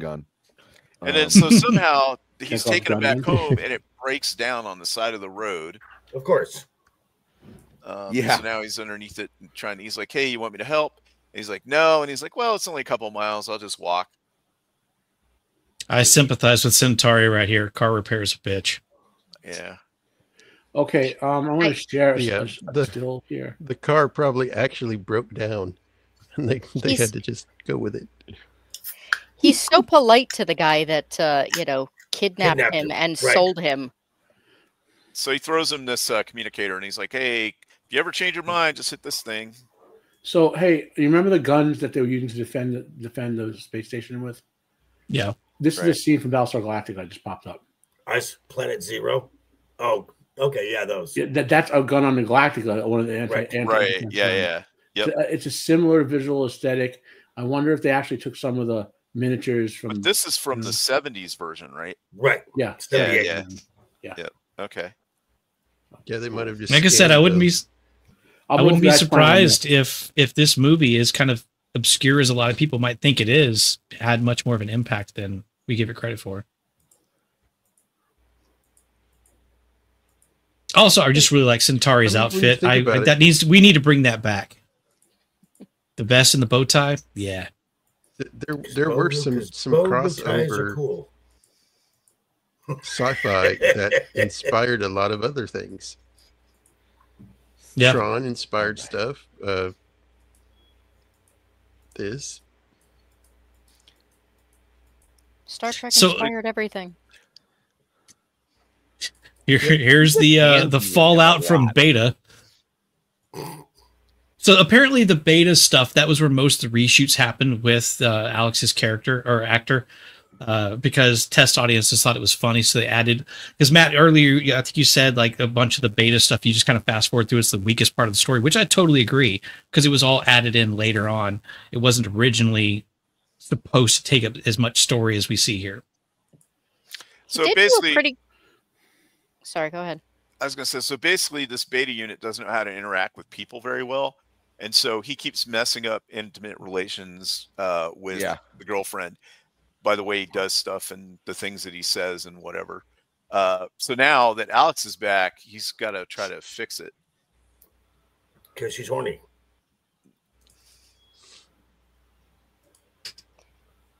I do think that the actor did a pretty good job of acting like two different roles. I agree. Yeah. Yeah, he did good. And they changed his hair. Like his hair was done differently. Well, it's because he was wearing a wig at this point because they had cut his hair. Right. Yeah. So when they called him back for the reshoots, they had to do a wig, so they had a little bit more like freedom to make it a little bit different. I think it really worked to set them apart. You know what I mean? Yeah. So if you were watching, you didn't get confused. But I do agree with what you say, Go. Like it's a weird thing to like play the same character but slightly different and be able to do it well, and I think he does a good job. Well, especially the scene where like he's looking at himself and he had to pretend he was talking to himself. Mm-hmm. Yeah, I just didn't feel any of these space assassin subplot scenes. It just doesn't, even years later, it didn't do it for me. I did love the costumes for those though. Oh, the ball sack termites. God damn it. Sorry, I had to reset the slide. That's okay. We got bigger screens, so I'm just like torturing Joker right now. God damn you. Okay, so then it shows the... Yep. Oh, so then this guy gets dropped off, and he's totally not sketchy at all. Not at all. Nope. Yeah, basically, when the machine sent out the signal saying that somebody beat the score, they were able to intercept the signal and say there's somebody here. So we've got a little bit kind of like disconnect between has he been picked up yet or whatever. So they just send this assassin down to try to figure out who it is. They sent a Turkish man. I mean, it is a little bit. This guy looks like the guy that played Ducat on DS9. Okay. They're like, I mean, I did really good on the game. Send in the soup, Nazi. I'm trying to remember. I was like, why is Burt Reynolds discount Burt Reynolds? Wow. We got Burt Reynolds at home. We've seen this guy in a bunch of other stuff. That porn stash, baby. Yeah. And then somehow the game like detects him or something. And well, I mean, okay, if the game is designed to try to recruit starfighters and you don't want any of your known enemies to do it, so if you have an entire planet, okay, maybe sound a little bit racist here in the movie, not me, YouTube, that an entire race of people is known to be the bad guys that are fighting against you, you might program into your system to find your next best hero to not let them play and figure out, oh God, that face. Well, and it's basically, 90% of their training program. So you don't. Yeah. You don't want to just like give it. I'm surprised it didn't just fry him because you don't want them escaping with the knowledge of your training program either. Yeah. Remember when people just like slept in jerseys? I was just looking at this. Will Wheaton is in this. Yeah. He's in 2 scenes, has no speaking parts, and you barely see him ever. So the kids, I totally missed that. What is he? He at the very beginning, while they're panning through the trailer park, he runs past, and at the 2 other kids playing. Yeah, and at the very end, like he's in the crowd when everybody gathers around. I think that's the only 2 scenes that's left of him. We'll look for him at the end here. And he was supposed to say something. The guy that plays the human form of the assassin, that is the same actor that played Gul Dukat. Mark. Oh, really? Okay. Mark wow. Really? Good catch, Jacob. Yeah. Damn, dude. Good catch. You mean that guy? Yeah. So this guy's that's Amy Schumer. Yeah. Well, Deep Space Nine 10 years later.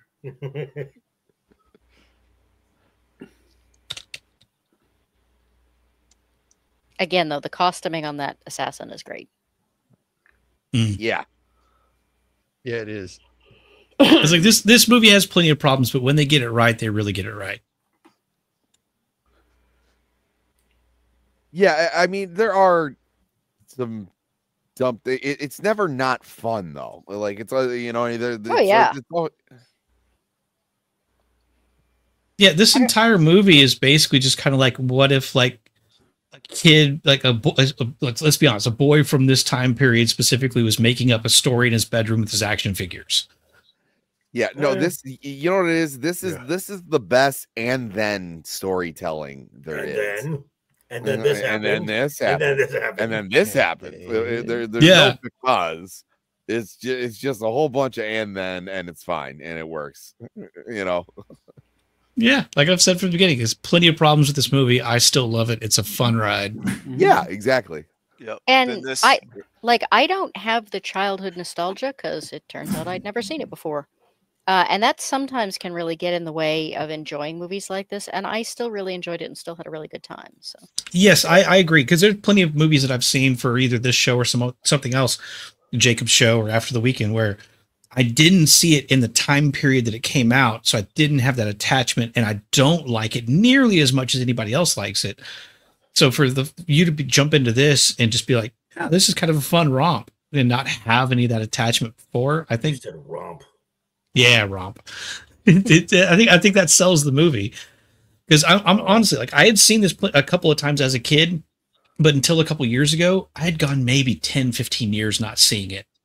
So jumping back into it, I didn't know what to expect, and I've watched it several times since then. I still really enjoy it. Oh, and the arm. Yeah, the arm falls off. Well, and then has a mind of its own. Pew pew. And that straight up looks like it's like a Walther, like 32 caliber James Bond pistol with a red light on the bottom of it. I guess that's why they make great assassins. Maybe. Their arms just do the work for them. Like, even after they've taken a massive hit, they can still get the job done. Yeah. Shit, toss your arm in one window and jump through the door on the other side, and you got two angles. Yeah, don't worry, kid. I'm fine. Just bleeding out. You'll be all right. I mean, I know earlier I had to take my face off because my eyes were a little bit itchy, but I can handle this. It's a flesh wound. It's merely a flesh wound. Suddenly, all I can think of are those like little red creatures in Labyrinth. Oh yeah. Come on, lady, put up your head. That was a frightening imitation. Doing the fiery dance. Take off your head. Hey, I could do it. I you could do can't it better. Take off my head. You Just- can like take off your own head. Centauri, you gonna stop? Centauri, the light's red. Centauri, the light's red. Centauri. He's like, chill, kid. I've been drinking. Right. I'm good to drive. I'm fine. Just need to rest my eyes. I'll be fine. It's all in the reflexes. Yeah. Now, whoever did the makeup for Greg did a really good job because the actor can convey facial expressions moderately well. Yeah. Mm-hmm.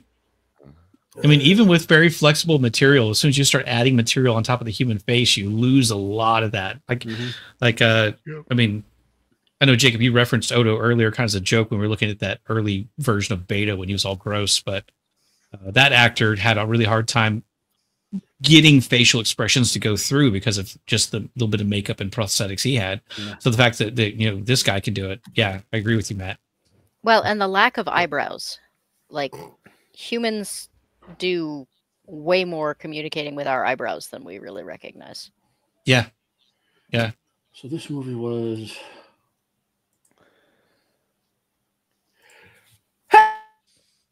So Alex wakes up and he's hearing this weird sound. Bless you. And he doesn't know what it I thought I is. muted. Thank you. And then it turns out that his hearing is acting up because it's a moth that he can hear at the window. Mm. So now he's like trying to, I don't know what he's trying to do with his ear there, but and then his brother wakes up and he's like, what are you doing? So he sees him take his head off and put it on the table, and he's like, "Oh man, You're having a dream. Go back to sleep. yeah." He's like, "You're having a bad nightmare. Go back to sleep." Okay, I know this is a real simple effect here. He's got his head stuck through the desk. Okay, that's one thing. And the thing is, the other one is just a guy bent over with his head tucked down at the right angle. They sell it. It works. Mm-hmm. Yeah. And then he sees like this star coming down. It's another assassin ship. Also, his brother keeps looking over at him, and he's like, "Go back to sleep, or else I'm going to tell Mom about your Playboys collection." Oh crap! Yeah. Which is actually one of the like specific human responses he picked up when both of they were both there in the same room together, because that was what his actual brother said. Right. Go to sleep, but I'll tell Mom about your Playboys. So that little bit of interaction let him be able to behave slightly more human. So now he figures out him and this guy are the last starfighter. There's only one gun star left. All right, here we go. And it's a prototype, if I remember correctly. Right. It's got the special Death Blossom. Yes, prototype. Death It also Blossom. has Death Blossom. better armor, and the weapons are upgunned on it. Certainty of death, guaranteed failure. What are we waiting for? Yeah. We it is need in male lot, Sigourney too. Weaver and an anorexic Ben Grimm. So if you can see how big this is, that's a She person said. going up into it. So it's huge. It's like Well, we see really it later big on at the end of the movie. Yeah. The thing's like 6 stories tall. Oh at yeah, least. Yeah.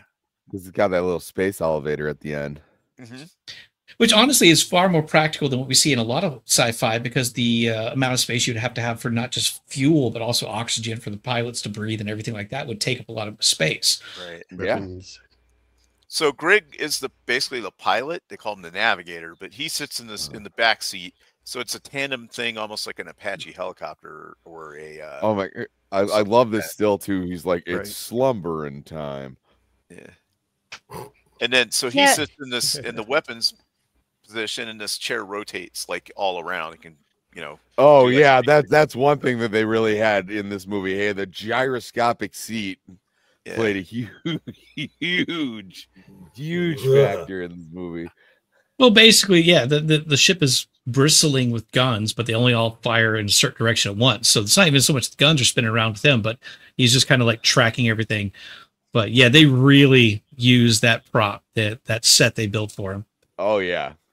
So the last starfighters shoot things. But The it- navigators direct, give orders, keep the ship like headed in the right direction, avoid fire. Why are the why are the fighters the ones that everybody like wants to be and everybody praises? Because you need someone with those reflexes that Yeah. can like pull it off. You don't think the reflexes to avoid getting shot are?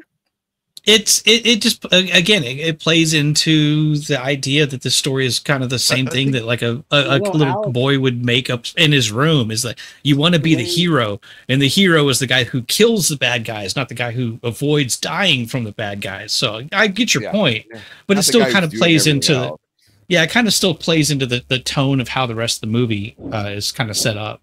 Well, I wondered if it was more of that whole bureaucracy thing, that if they've become so used to peace that they literally just don't have they just can't kill another person or another being. No, that could be it. Absolutely could be it too. This is one of those universes I kind of wish we had a lot more fleshing out of. Is also because there's a lot of a lot there. Yeah, in real life military, in potential. helicopters and in jets, like big jets and all that, you have flight crews. You don't have one guy doing the whole job. So this is I think this is reflective of that they have a shared responsibility in some ways, but in other areas they have divided responsibilities. Well, yeah, and like Shieldwall said, with the Apache helicopter and even some of the older aircraft that were 2-man systems. Yeah, usually your crew chief is not your pilot. Yeah. It's like, here we go. So he explains how it all turns on, lets them spin it around, and then it shoots out these triangles that are like target drones, and they mimic, or they're the exact same things he practiced on in the video game. Yeah, basically the entire heads-up display, put your visor all of down. his. Yeah. Put your visor down. Reach out with your feelings. So he's a little rusty when it first starts out because it is different than standing in front of a video game, actually spinning and all that. But eventually, Alex, turned off your targeting computer.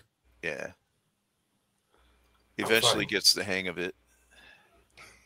Oh, Greg, he's such a good character in this movie. He's this he's this optimist. He's betrayed when his starfighter that he's supposed to be paired up with runs away, but he still welcomes him back. He's got family that he's trying to defend. He's just such a good character. I would love to have seen more of him either in this movie or in a sequel. I mean, he's so nonchalantly talking about the enslavement of his wife and kids. I love this scene. Yeah, they're all asleep now. It occurs to me that if I'm right, and that there's just an issue with the fact that they can't kill people, that means they were playing off the whole trope about video games cause people to become more violent. Interesting. Well, okay, so in the real world, this is less true, but I'm on the impression that the fighter part of it is something that's so difficult, only a few people can do it, right? I mean, it's like how many people could be Navy SEALs, you know? There's a reason like there's massive failure in bugs. That's easy. And they don't really get into it, but I could see definitely that, because supposedly the game is supposed to be this test of reflexes and hand-eye coordination, and I could see if it being this really complex system, you kind of have to go into that zone of just like reflex happening where you're not really actively thinking into it. But yeah, they don't really flesh that out.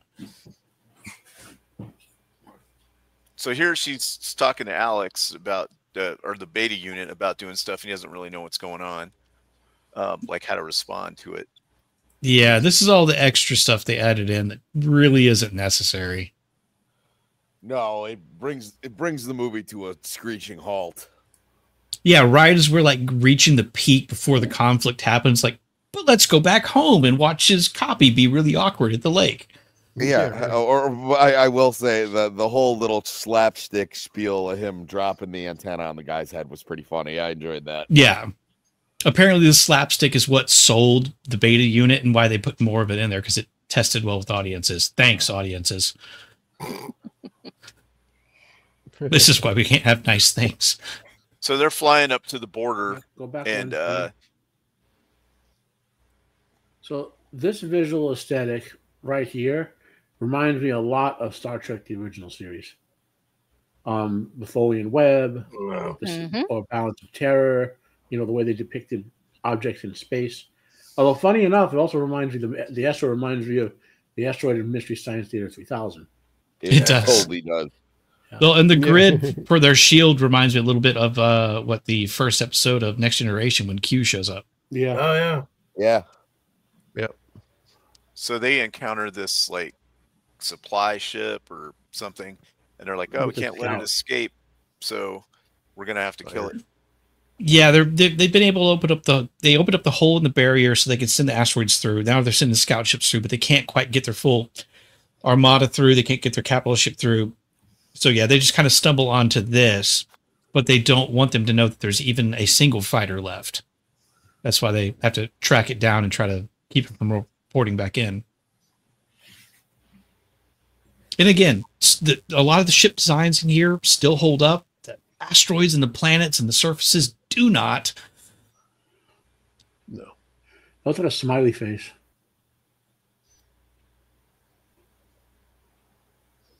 I mean, other than the fact that the background just doesn't really hold up very well, the compositing, I think, actually still is really well done. You don't have a lot of that kind of weird, blurry line between the actor and the CGI background. Well, here's the thing. If they still had the program, the scripting they did to do these graphics, and they ever wanted to digitally remaster this, to my knowledge, they programmed them to render in a resolution comparable to something we would do nowadays. Mm. Like, so if they still had them laying around, they could basically remove all the CGI, clean up the actual filming, re-render it, and then put it back in. And it will look actually slightly better in some respects because of better rendering tools, but it would still be authentic. You know what I mean? Mm-hmm. And then people will throw a screaming fit about their movie getting changed from the original. Oh, they do that anyway. I mean, then watch the original. And all the whiny bastards who whine about the Star Wars being changed. I guarantee you, I'm one of the few people who actually saw the original Star Wars unchanged because it was only in the theater originally. Yep. The special effects were never finished in 1977 or 78. And then part of the deal for Empire Strikes Back was they would let him finish it, and then when he re-released it before Empire, that's the version of Star Wars that everyone else has seen.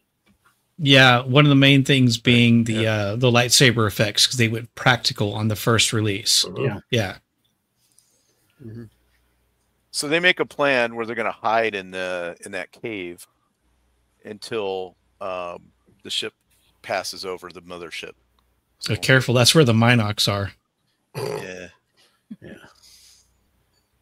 So the beta unit has gone to the lake with all the people and the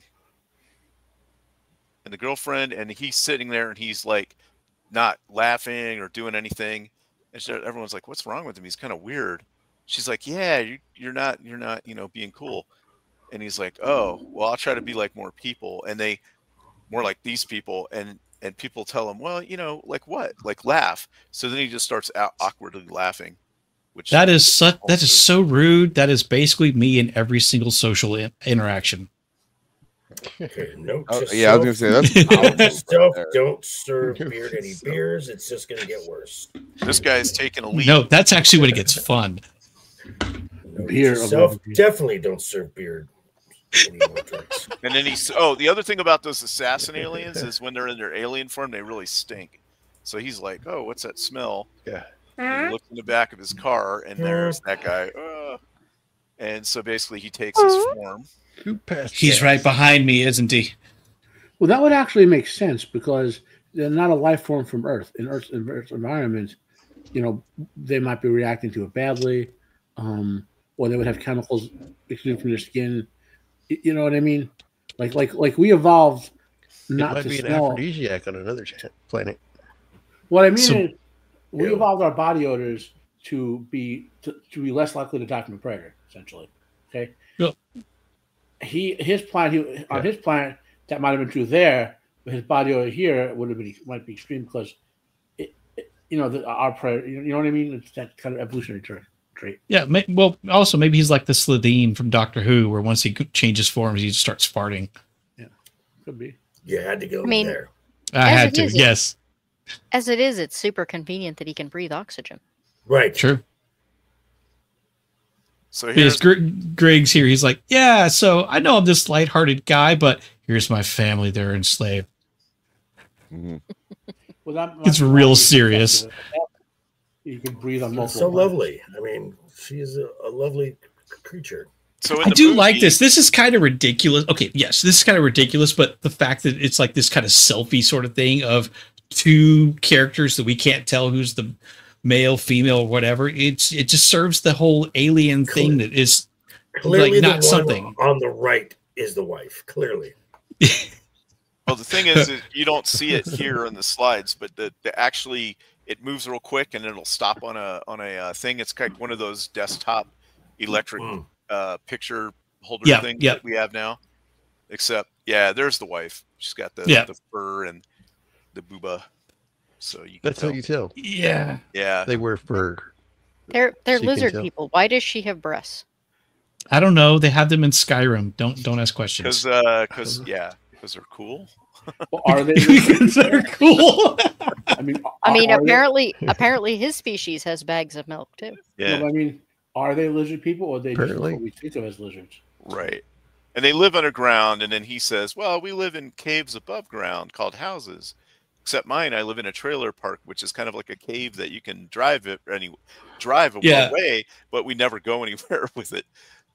So I actually really like that interaction because it's Yeah. such a basic thing where the translator can do all the work to make the words technically capable for the other person to understand, but it's this comprehension, this societal thing that could be very different. It's a nice little touch. Boosh, I'm So- not hating on breasts. I'm just weirded out by the idea of lizards having them. Well, on Earth they don't. Well, maybe his species, that's where they just keep the extra moisture and like she can survive in the desert longer than him. So they're really like camels. Yeah, pretty much, yeah. I kind of like They're- that idea. What- actually. what if They're they're- camel lizards. What if they're giant poison glands that spray people? Ooh, that would actually fit because the mamas typically have the better defense. See? So now, I'm if I liking these remember ideas. right, he was talking about, hey, I want to go back, and he's like, all right, we'll go ahead and go back. But then he shows him the picture, and I can't remember how he changes his mind. Well, Oh, it's too bad we don't have a starfighter to enact that really good plan you came up with. also he reminds you at one point that eventually the Ko-Dan are going to get to Earth. Right, that's it. Like you might live a long life, if the Ko-Dan don't get there. Yeah, I think, honestly, again, I like this movie, but I'll still point out things when it's a weakness. I think having Griggs make that family connection would have been much better earlier in the film, maybe when they first met or when he first returned, as opposed to here, because I don't think him having this second crisis of faith and wanting to go back to Earth really benefited the movie at this point. I would have done different. I would have gotten rid of the whole assassin waste of time to me, and had Alex not immediately want to go back to Earth, was still overwhelmed by the coolness of it, and start training with Grig, and they could have that conversation while they're training, right? And then Alex has to kill an alien, and then he says, "I want to go back to Earth," because you realize it's real. You have to kill people, And then you could drop the whole, you might live a long life until the Ko-Dan get there, Yeah, that would actually work. That actually fits with, I can't remember the pilot's name, but there was a World War II pilot that was super successful at, it might have actually been World War One. Oh, anyway, very successful at shooting people down until one of the times he shot somebody down, it was close enough he could see the pilot in the plane, and it made that connection. He was actually fighting people and not machinery, and it messed him up. So that would have been a nice little touch there, Matt. It's a good idea.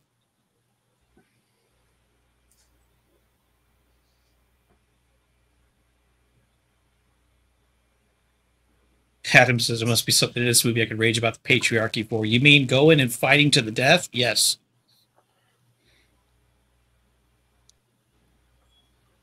So here's the assassin. They drive up, and then That damn Ducat. they're all hanging out by the fire and whatever, and she's like wanting to kind of make out with him, but he doesn't know what to do. So then he hears across. Oh, she's wanting more than just making out with him. She wants to fornicate. But then so he hears what this guy's saying, the dude that was driving the truck, and so he's just going to repeat what he says, and he's like, "Oh, I'm sorry, baby. You're the sun and the moon to me," and she starts liking it. And then he goes, and then he hears the other guy say, "Yeah, those other girls didn't mean anything to me." Okay. Yeah. Yeah.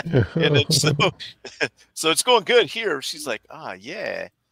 And what? And then he's like, Which this kind of is a payoff for what we saw earlier with him being able to hear a moth's wings against the window. Right. Yeah. So it's like Chekhov's hearing.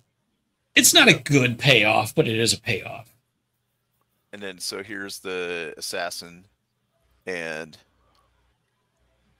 this is when he tells her, "Look, I'm tired of playing games. I'm actually a robot, which is why I can't do anything."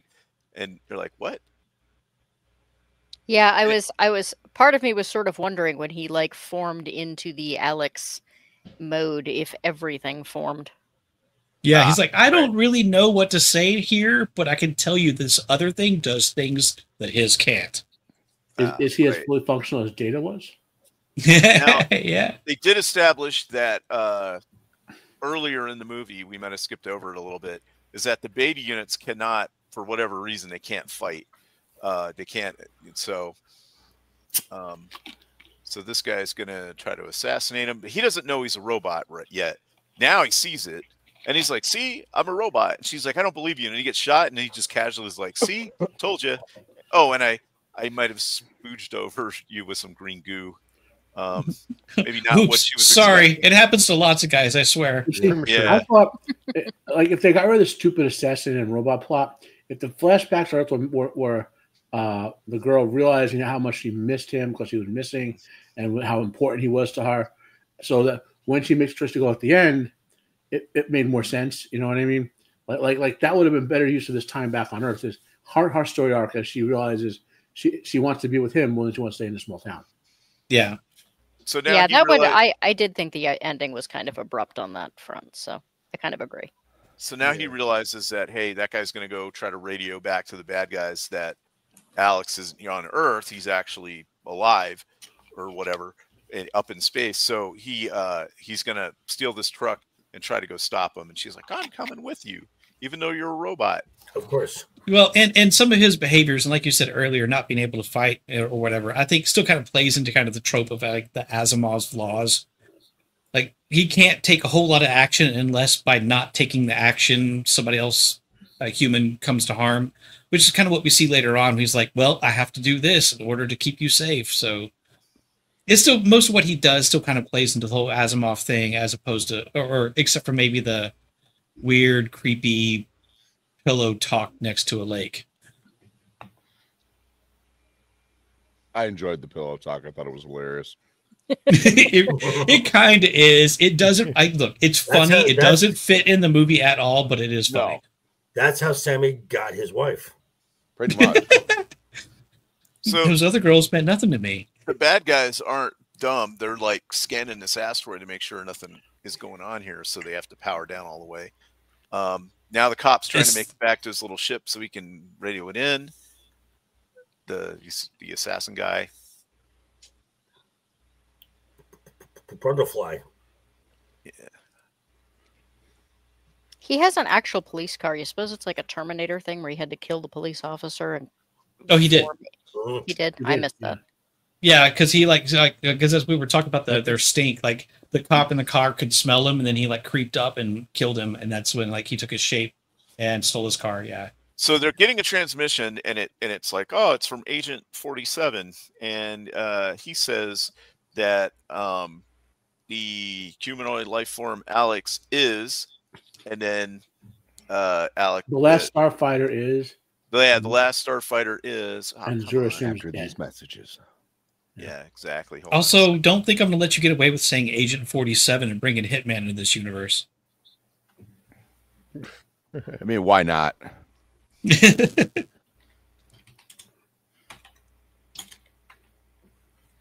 mean, that kind of makes me want to know if there are another 46 agents. So then he's like, hey, I got to stop him. And she's like, I'm coming with you. And then he's like, no, tuck and roll. Right. Tells her to get out. And then he runs this guy's nice, beautiful truck into the ship. That's such a good short wheelbase truck. Right. I know. Blowing it up, and it kills that guy, and it ends the transmission. So they're like, that's the end of the transmission. It only says the last Starfighter is, and he's like, dead, stupid. He's dead. Of course he's dead. You know, that, what else would it say? And they're like, okay, whatever. But I mean, yeah, even if they don't get a location or know for look, he's the only one that says dead. They're smart enough. They've used him. He is a useful fool in their plan. So they're obviously smarter. Now they know that there is a Starfighter somewhere. They didn't actually take them all out. So these are the fighters. If the Starfighter Alex and Grigorin isn't an enhanced Starfighter, it still doesn't succeed in this mission. Yeah. Yeah, exactly. It's Chekhov's prototype.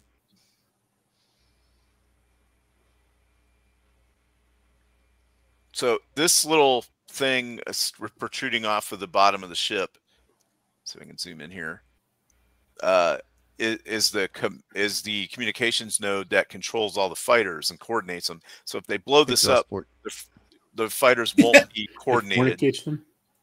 So they'll be easier to defeat. it's got like turrets and stuff on the bottom as well, kind of defending it.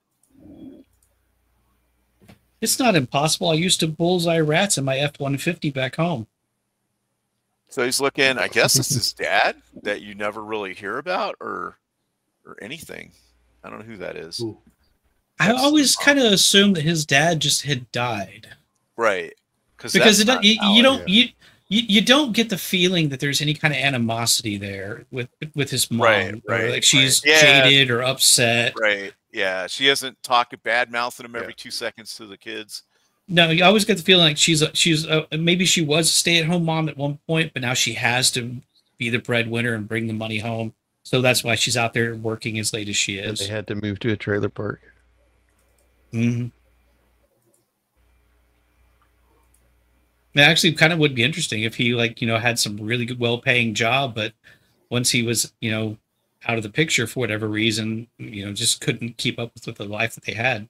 And that might be why Alex is so eager to get out of that life. Boosh. She kidnapped him. Yeah, that's why Alex was so nonplussed about being kidnapped. He's been used to it the entire time. So I've been down this road before, even Yep. if the last time it didn't take me down into this road space, before. but I'm here for it. And Larry David's like freaking out, and all the other guys are like, "We are Groot." And you may have just ruined this movie for me. Now I can't see Larry David or Groot anywhere that these. Oh, Because they're like, identify that we have one ship on the radar, identify it, and it's like, it's a starfighter or a Gunstar. And he's like, they're supposed to all be dead. And he's like, what? Inconceivable. And then- Inconceivable. yeah, inconceivable. This guy's like, I don't think that word means what you think it means. And then, and the this guy's- Wishmaster. yeah. We took out like 20 of these guys with no losses, but now we're for some reason absolutely terrified about one. Well, it is interesting actually if you think about it. They've got multiple planets with this big barrier in place, and this may just been a result of the downsizing, the fact that they had the barrier in place. But you have this offensive military that's basically 24 gunships, in that it can protect everything. So they must have been formidable fighters just as a baseline. Otherwise, they wouldn't have cared that there's even one left, not even knowing that it's this extra advanced prototype. Yeah. Too bad they didn't get the best starfighter and make a clone army.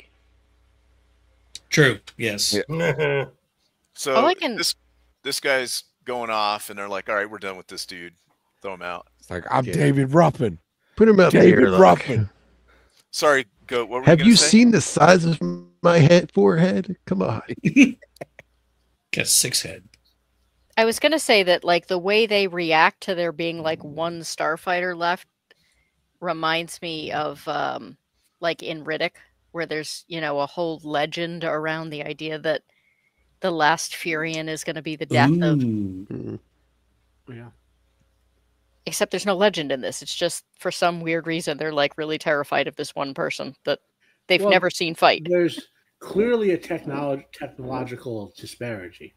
Like this would be like the analogy I would go for Babylon 5 is the Star League has like Vorlon level technology and the Ko-Dan have human level technology, right? That there's no contest between the two techs.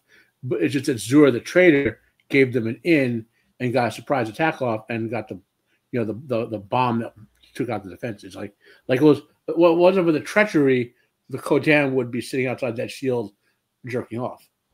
So the ship gets hit. They blow up the comm node, and this makes the ship like really shake. So he's able to get his little scepter back from these guys. And he hits this dude. Hopefully, I have a slide of it here, and knocks his helmet off. Oh, look, and he's like bug-eyed guy with, yeah. He's like, I'm a He makes crab. such an awesome noise. But again, why bring up that whole bladed thing in earlier in the movie if you're not going to stab people with it repeatedly? It would have been fine. It's just a blunt scepter. I'm just very confused by the blade. That was like the only thing in this movie that like I really got stuck on. I was like, why is there a blade in that scepter?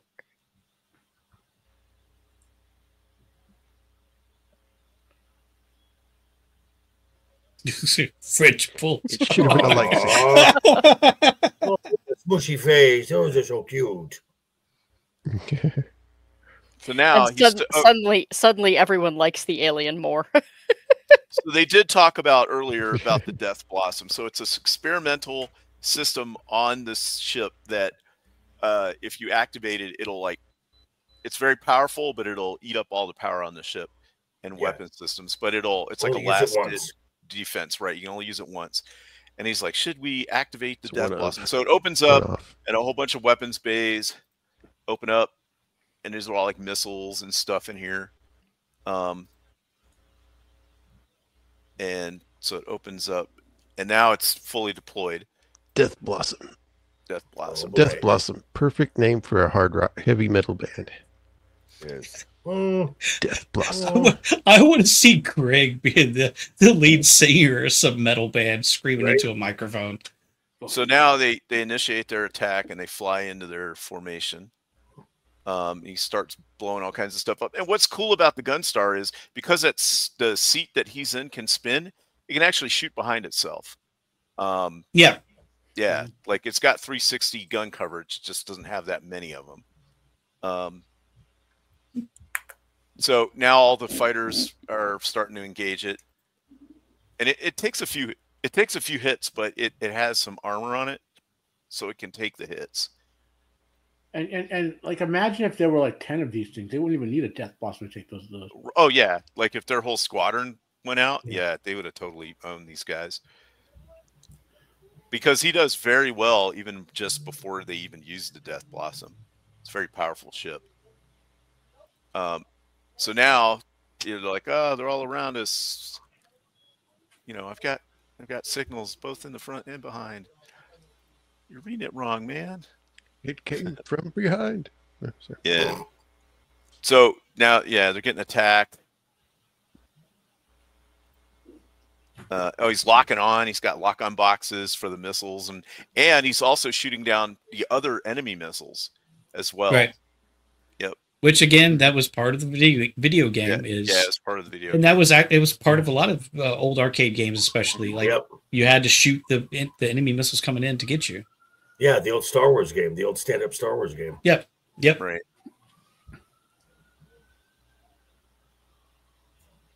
So yeah, they got missiles, and I mean, as a kid watching this was the most exciting part of the whole movie. Like, oh, that ship still looks good. Yeah. And so, you know, you got lasers going and shooting missiles. So then what this circular thing is it's the range, the effective range of the Death Blossom, because it's in a sphere. And he's like, should I do it now? He's like, no, you got to wait till they're all within effective range. And so they're getting like shot up and stuff. He says, no, wait until you can see the whites of there. And he remembers the eyes on the other guy, goes, never mind. So they're shooting at it and stuff. It's taking hits.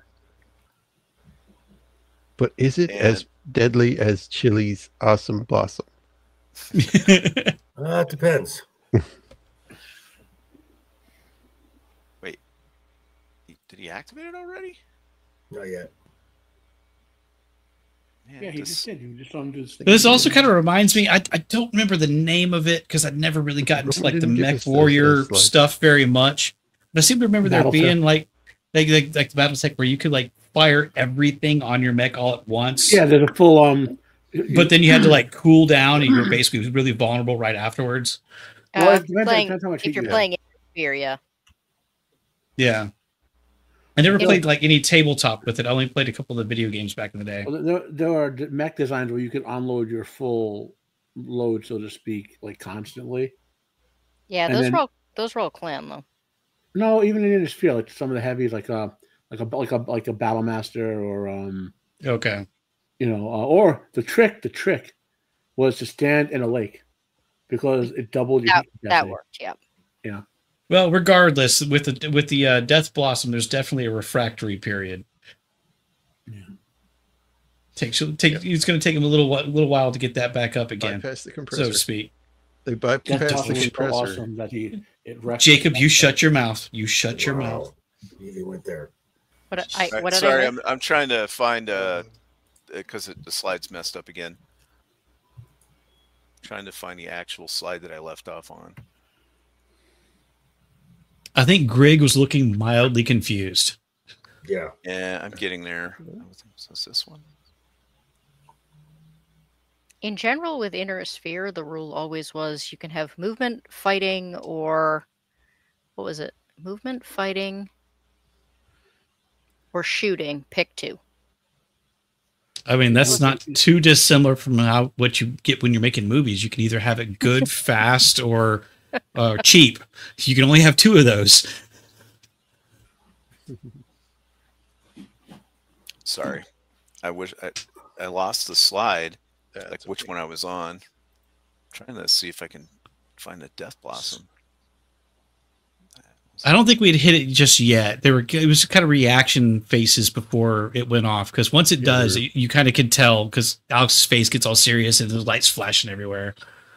Okay, here it is. Let's see if I can go back a few here. I think that's about where you left off. Yeah. Yeah. Okay. Right there. So they're getting in range, right? And he's like, "Do it now, do it." Oh wait, it's already activating right now. Let's see. Here it is. This is where he activates it. They're like, "Okay, it's in range." They activate it. So he's pushing a button now. It's like that big black and yellow striped panel. He just pushes it, and this thing you can't see it because it's a slide, but it just starts spinning around in all kinds of directions. Stationary. It's not like flying around or anything. It just starts spinning in place, but like the nose goes everywhere, and it just starts shooting lasers and missiles and all kinds of stuff out of it. Yeah, you can see like next to that ship right there is a missile. There's the blue contrail. See, again, like I said before, it's like some little boy in his bedroom playing a game with his action figures and like just like making up a story. Exactly. I can't defend it as some like cinematic masterpiece, but goddamn, do I love this movie. And then, so now it's totally drains all the power. They've got no engines. They've got nothing except for life support. He's like, what the fuck? Yeah. Holy shit. Like, oh, all right. It's like, I'm spent. I need a cigarette. Yeah. Yes. So it closes back up. And he's like, yeah, we did it. Let's go home. And then they're like, oh, wait, there's the capital ship still. And we got no power. Yeah. This guy's like ramming speed. Ramming speed. Because they've got no weapons either. Like all their systems are down. So they're going to ram it. It's a testament how durable the Gunstar is that it doesn't instantly explode into fragments. No, it kind of bounces off the bottom of it. Yeah. But he's like, oh, I can reroute power from life support.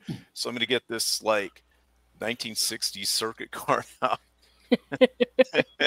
and start trying to rewire it with 3 fingers. Yeah, basically he's trying to do the Spock right here and sacrifice himself to save. Yeah. Technology. Made in Russia, or from Russia, from America, from space. Everything's made in China. Yeah. Yeah. So he gets it lit up, and this little card he's holding that kind of has like some cool lights on it that go in like a circle. And then so the ship gets power. They kind of bounce off the bottom, and then they get their engines back, and then off they go. If this big ship would have had its like all its stuff working, those turrets would have killed him probably. And then so now he's got weapons back, so he's going to fly around and jack the whole thing up. And but the Gunstar is absurdly durable. Absurdly durable. And so they're like blowing up the engines and whatever. And these guys are doing the, like the Star Trek, the whole thing shooting. What do we do? Apparently these the little guys that are in these like little circular wells, they're like electrically connected to their chairs. They're they're like wired into the system. They're enslaved. Like the prequel Star Wars, the guys on the ship, the control ship, reminded me of the Nemoidians. Yeah. Well, they're slaves. The Ko-Dan are like are slavers. Right. So Yeah. So they all fry, and then they're like, "Oh, we've lost engines, we've lost navigation, auxiliary homes not, you know, not responding." And they're like, "Oh, there's a planet in the way."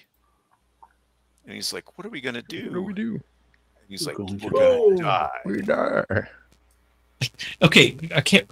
I may be making this up in my head. I think I remember right. Like right before he gives his last line, that the eyepiece goes. Yeah, it does.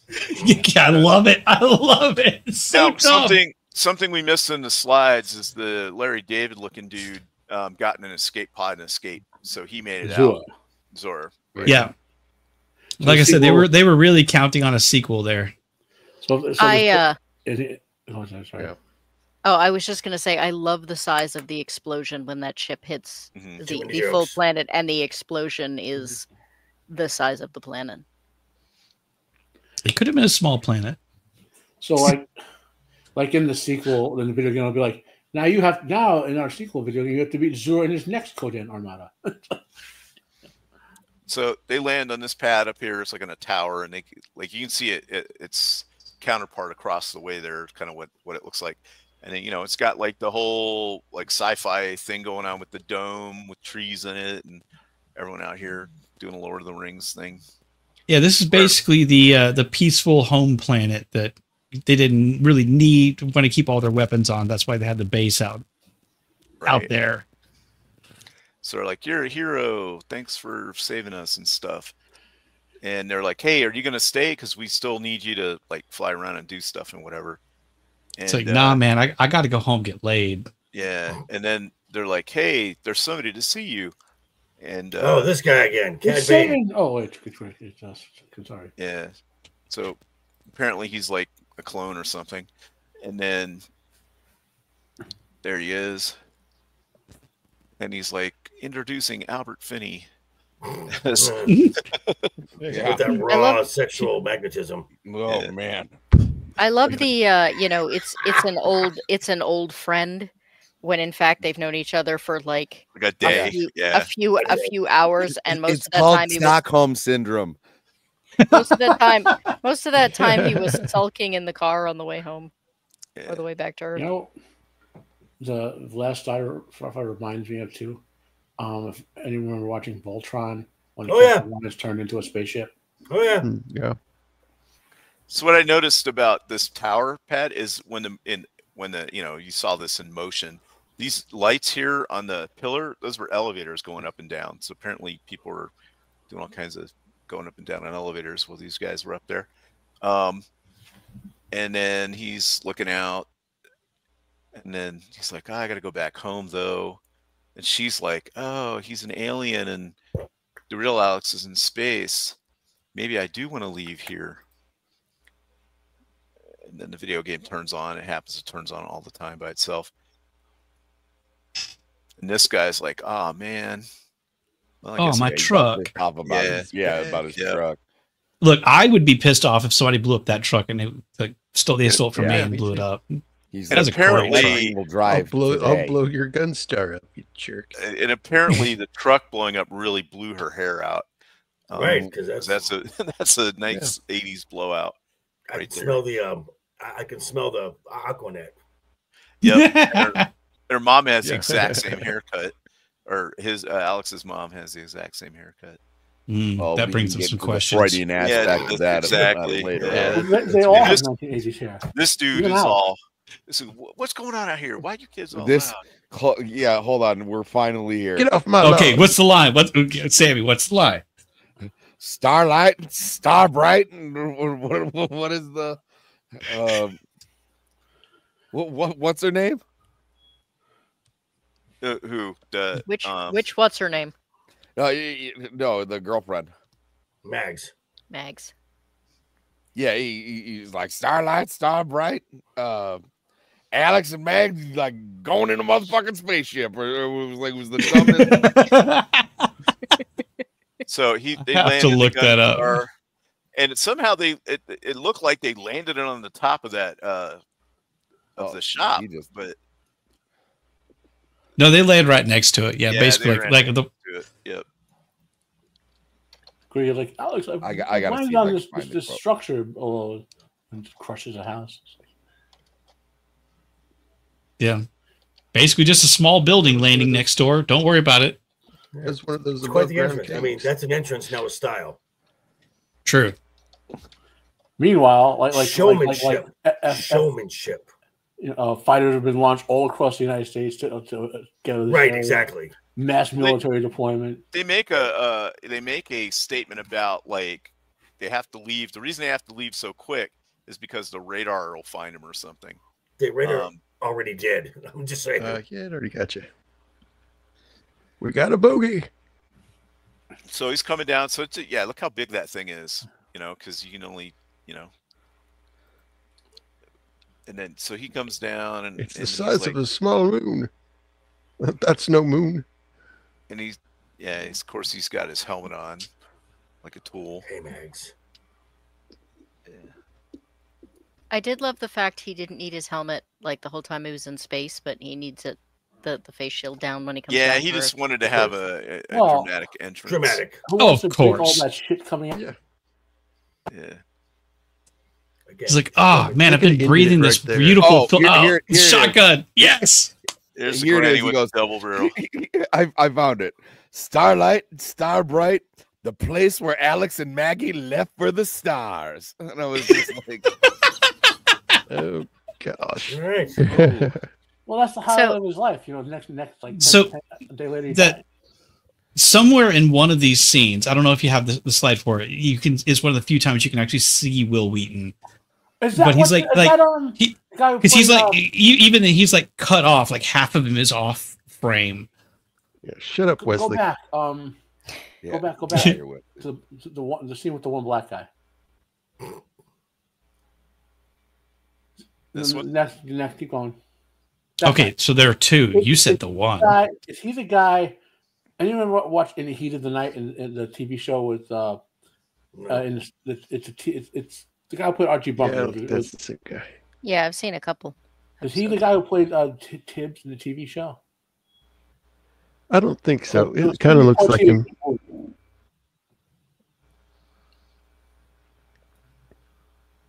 So then I'm the on alien there. comes down.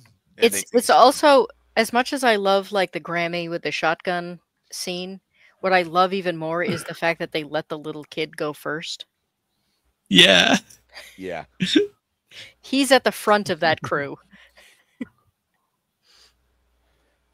No, everybody's totally taking this very well. Meet my lizard friend, man. Yes.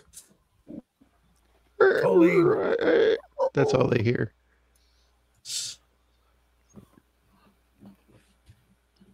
Yeah, it's like from a. Oh darn it! Galaxy Quest. All the people hear is. Oh, That oh was yeah, and then great, Bertha Jacob. there, she was kind of like hot for him for a second. A little bit. That was Uh-huh. she was By the into way, it. The woman who played Granny was one of the aliens on in the Star Trek pilot. There's those what were they, Telosians or whatever. Okay. The aliens who they brought. Remember in when they reused the pilot The and menagerie. the man. Well, that was the reuse of the pilot. But I'm saying like those aliens in that she was one of them. Okay. Okay. I know that he went up there and grabbed that dude's gun, that freeze frame. It looked like he might have been grabbing something else, so I'm glad we kind of moved on from that. yeah. But also, don't go up and grab some dude's gun, kid. That's how you get tossed over the Laser fence. thing. Yes, blaster, laser thing. Yeah.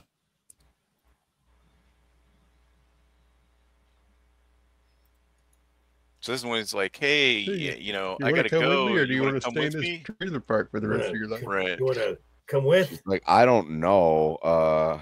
We were Yeah, gonna I go know somewhere you were like- hesitant to follow me to the big city for college, but counteroffer, what about outer space? Yeah. You can't ever cheat on me when there's no one around except alien guys. Yeah. Well, I don't know. Unless And that's she her goes, thing. you'd be Well, surprised. yeah, and let's be honest. That area right there, that gene pool after a while is gonna have the depth of. Now you make pit stops, right? Okay. Yeah. Okay. Yeah, when it gets a little too weird and you can start losing track of who's related to who, you just hook up your trailer and go to the When next you start place. getting that weird fucking jawline. Then, There, I think the so you see the girl with her hands in the pockets. Is the kid Will next Wheaton? to her with the pajama bottoms on? Is that Will Wheaton?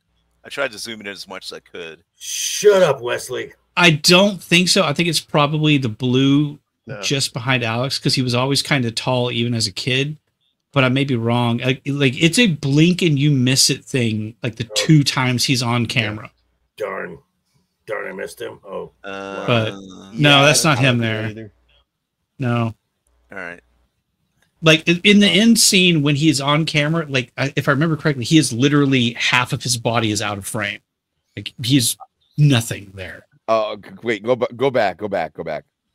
I loved the thing between her and the grandma where it was almost, yeah, she gives it like the go to him as if they were gonna like go to prom or Right. whatever. It's like, yes, Yeah, if she was like, you're back by 11, you can go to space. yeah. Dude, once upon a time, I was asked to go to space, and I said no, and I never had another This would be a great opportunity. story. His name was Tommy Flanagan, and there was a pinball machine that he was quite talented at. If you don't take this opportunity, That you're boy going to played a regret mean it the rest pinball of your machine. life. I mean, That boy I played think, a mean pinball. Think of the Maybe not story you're today, gonna tell your maybe not grandkids. tomorrow. I think Granny is probably smarter about the fact that she can't stay there forever than she is.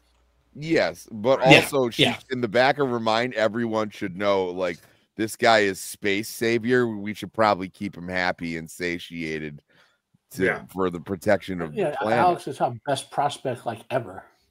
Yeah. But see, I can marry Space Jesus or Brad, who's a lumberjack. Yeah, Brad, who doesn't even have a truck anymore. Yeah, loser. Yeah. How is he going to give her a ride home? He's saying it. Starlight, stop right. Right. The moment when Alex and whatever saw the stars.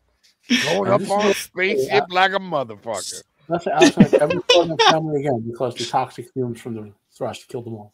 See, And then go the back a couple frames to see.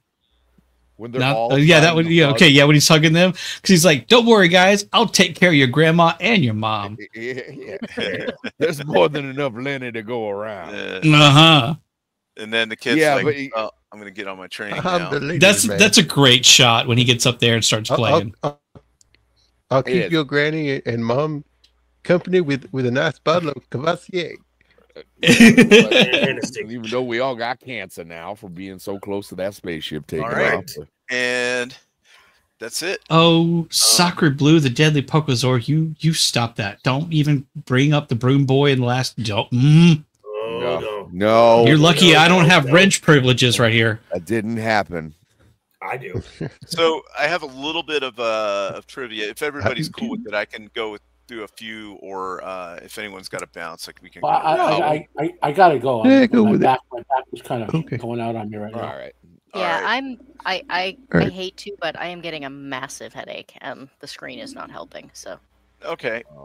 Yeah, sorry guys, I well, got hit. Yeah. All right. That's all right, man. Well, go ahead. Goat. Anything you want to plug? Go before you gotta go. I earlier this week I did a discussion with Lord Toxic on Hannibal that is on my channel, and today we did 500 Days of Summer, which I think is getting posted to his channel. Nice. And I am desperately hoping to get my underappreciated 90s science fiction tech edition out by the end of the week, but the universe keeps getting in the way, so it might be Monday. All right. But and I will be on Jacob's channel on Tuesday. Yeah. Yeah. that'd be X-Files. fun. Woohoo. Thank Looking you very forward much. to it. Sorry to have to bounce. I'm not sure where the headache came from. It kind of came out of nowhere, so It was Sammy. Maybe next Yeah, time he has that Beard effect. and maybe next time Roman and Mando will be on. Maybe that's it too. Yeah, yeah. I don't know. I'm beginning, like I said, I'm beginning to think they're allergic to goats. So, all right, everyone, have a great night. Good night, Goat. All right, go. Yep, not good. Bye. It was great having you on. She's the goat. Yes. Yeah, she's awesome. Womp womp. All right. Factoids. Yeah. Yeah, we you got got a little bit of trivia. There's actually Yeah. a decent amount of trivia here. I remember from the last time that I really Yeah. dove into it. So, According let's- to the screenwriter Jonathan Butane, the idea for the movie came about because he wandered into a video arcade and saw a young boy playing a video game. At the time, he was reading the book about King Arthur. So, That's what Matt said. yeah, yep. He wondered what would happen if video game was a metaphorical sword in a stone, and a boy racked up the incredible score, which would cause a ripple effect across the universe. During the movie, when Centauri gets into trouble for using the game to recruit starfighters, it's referred to as the Excalibur test. Excalibur was, of course, King Arthur's sword.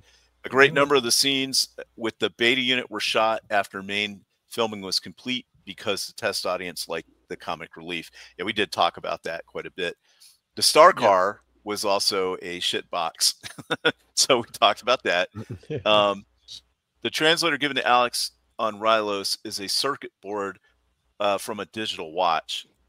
So that's why it was kind of round looking. Jonathan Arbutel was working as a cab driver when he wrote the first draft of the script. This was Robert Preston's final theatrical movie appearance before his death on March 21st, 1987. The last two roles were in made-for-television films. Robert Preston and Dan O'Leary, however you say it, had never met before this movie. When they finally met on set, O'Leary was already in Grig makeup with the full mask on. O'Leary introduced himself, and Preston jokingly replied that, of course, he recognized O'Leary because he had one of those faces. As soon as Alex Rosen meets Grig for the first time, we see Grig adjust the device with rotating red beams. This prop was a mainstay of engineering sets, most notably seen in Airplane 2, the sequel. That was 1982. Lance Guest was chosen as the lead after director Nick Castle saw him in a post-production for Halloween 2, 1981. He was looking for the right actor to star as Alex Rogan, and after seeing Halloween 2 during the editing session in post, he asked his friend John Carpenter who the actor was. He felt he had the everyman quality of a young James Stewart, Henry Fonda, or Gary Cooper that he wanted, and subsequently decided to cast him in the role. Will Wheaton speaking role scenes were deleted, but he is visible in two scenes. Early in the movie, he runs around the trailer park early in a red football jersey. In the final scene, he is obscured wearing a blue jacket, possibly over a red jersey. So it might have been that guy that we. I think so. Yeah. Yep. Standing behind Lewis Rogan, the small box-shaped robot shown after Alex gets his uniform in Rylos is a Health Kit Hero 1 robot. Hero was an acronym for Health Kit Educational Robot. The kit, which required extensive assembly, sold for $1,500 when the fully assembled robot sold for $2,500. Dan O'Leary also plays Grig's wife in the Griggs family photo. So apparently they just put like fake tits on him or something. So whenever I said you don't know which one is which, it was both. Right. Wow. One of Venom Washington Otis' final acting roles before his death on June 7, 1988. Vernon, sorry. Hey, Vern. Nick Castle bemoans his attempts to do something different than Spielberg and Lucas. You basically back into George Lucas and Steven Spielberg at every corner. You see all those moments come up, and you realize, boy, George really knew what he was doing. Because I guess, like, you know, so many of the people are just like, oh, it's just like Star Wars, basically. Mm. Atari that's specifically boy, George really knew what he was doing, not boy George knew what he was doing. Yes. Yep. Atari produced games for its 2500 Super System and 400 and 800 series home computers as a tie-in with this movie, but they never went past the prototype phase. The copies do survive. The game was nothing like the arcade machine Alex Rogan played in the movie. Technology did not exist at the time to produce real 3D polygonal graphics on home machine. Rumor also has it that Atari produced one prototype Last Starfighter arcade machine, but it since has been lost. An early Atari 2600 program was revamped in the game release as Solaris. So yeah. Somebody's there's somewhere. There's somebody who's got a storage unit somewhere that game is in, and he hasn't paid on it in years, and it's gonna get auctioned off. The storage unit's gonna get auctioned off, and they're gonna have it. Yep. Right. Okay. Galoob created prototype action figures. Galoob, sorry, I remember that now. That's the name of the company. Yeah, get it right. By Galoob, created prototype action figures for the movie, but they were never produced because retailers didn't believe the movie would be successful. The figures included Alex Rogan, Trailer Park and Starfighter outfits, Maggie Gordon, Centauri, Grig, Zur, Krill, a Ko-Dan, the tentacled Starfighter, the two Zando Zans, and Duran. That's a lot of figures. Yeah, wow. They were planned to be released in 2-figure packs. Ultimately, the movie was a modest success, but by then it was too late to produce the toys. Everyone on set loved the veteran actor Robert Preston and said what an amazing experience it was working with him. But they all thought he was much older than his actual age of 64. Wow. He had been a heavy smoker for many years and unfortunately died only 4 years later at age 68 from lung cancer.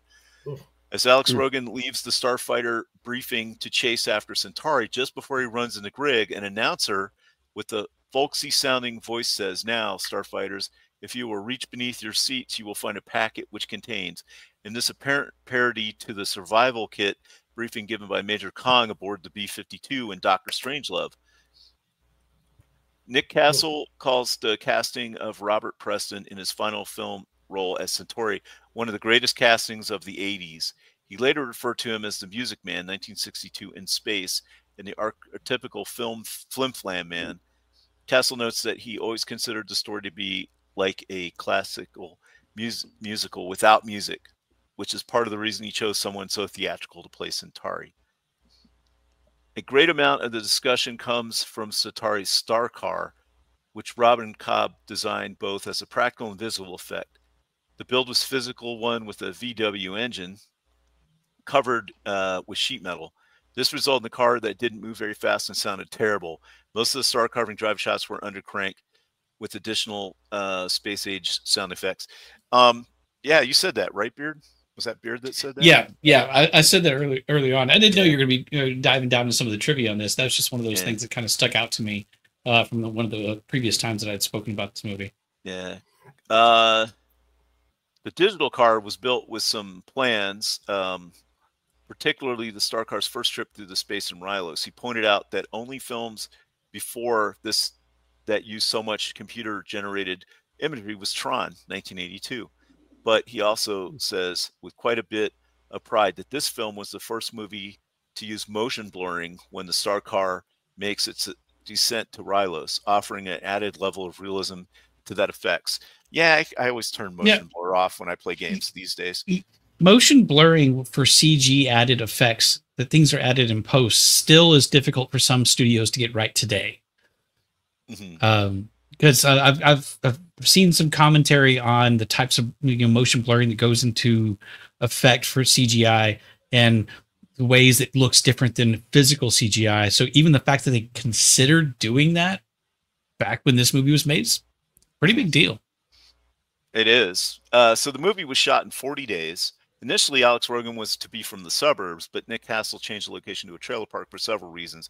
Biggest reason was that pretty much every film from that area that involved Steven Spielberg, including E.T. and the Extraterrestrial and Close Encounters of the Third Kind and Poltergeist, used the suburbs as a second. Secondly, Castle wanted a more isolated location and for Alex to have an extended family that allowed the audience to identify him and root for him. Kind of like Luke Skywalker. Right. had a very brief 40-day shooting schedule considering it was a science fiction summer release. This included all the time for green screen work in both the Gunstar and the Star Car. Wow. During the wide shots of Starfighter Command and when Alex's Gunstar hide in an asteroid, Ron Cobb expressed his frustration with the look of the landscapes. Now, we talked about that, and Jacob brought that up, how it kind of looked like crap. He said it looked like melted ice cream, which did not render well. The technology was there to develop more photorealistic landscapes, but the production could not afford the time it took to render them. See, like I said earlier, with movie production, you can have it either three things: fast, cheap, and good. And you can only ever have two of them. According to Twitter, in April 2018, a reboot is in the works.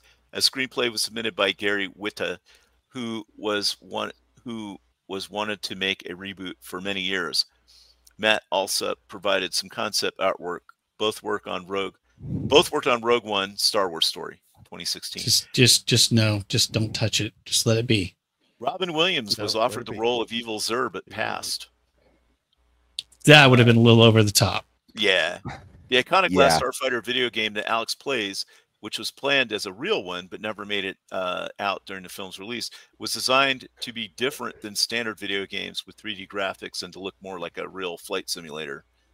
Cinematographer King Baggett, with a B, stands in as Alex Rogan's father in the family photo used in the movie. Oh, so that was his father. Okay. Yep. Yeah. In the late 80s and early 90s, it was extremely difficult for video shops to obtain copies of this movie, as after Lorimer closed down, the rights issue were in limbo.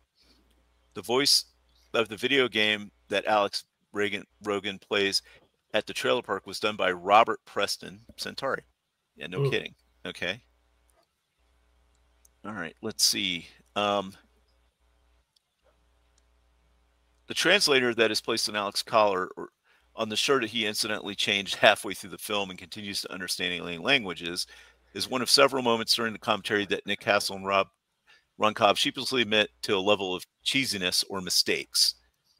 In addition to the major Star Trek universe roles later played by Starfighter cast members Will Wheaton and Mark Alamio, several, which I think is Gul Dukat, right? Yep. Yeah.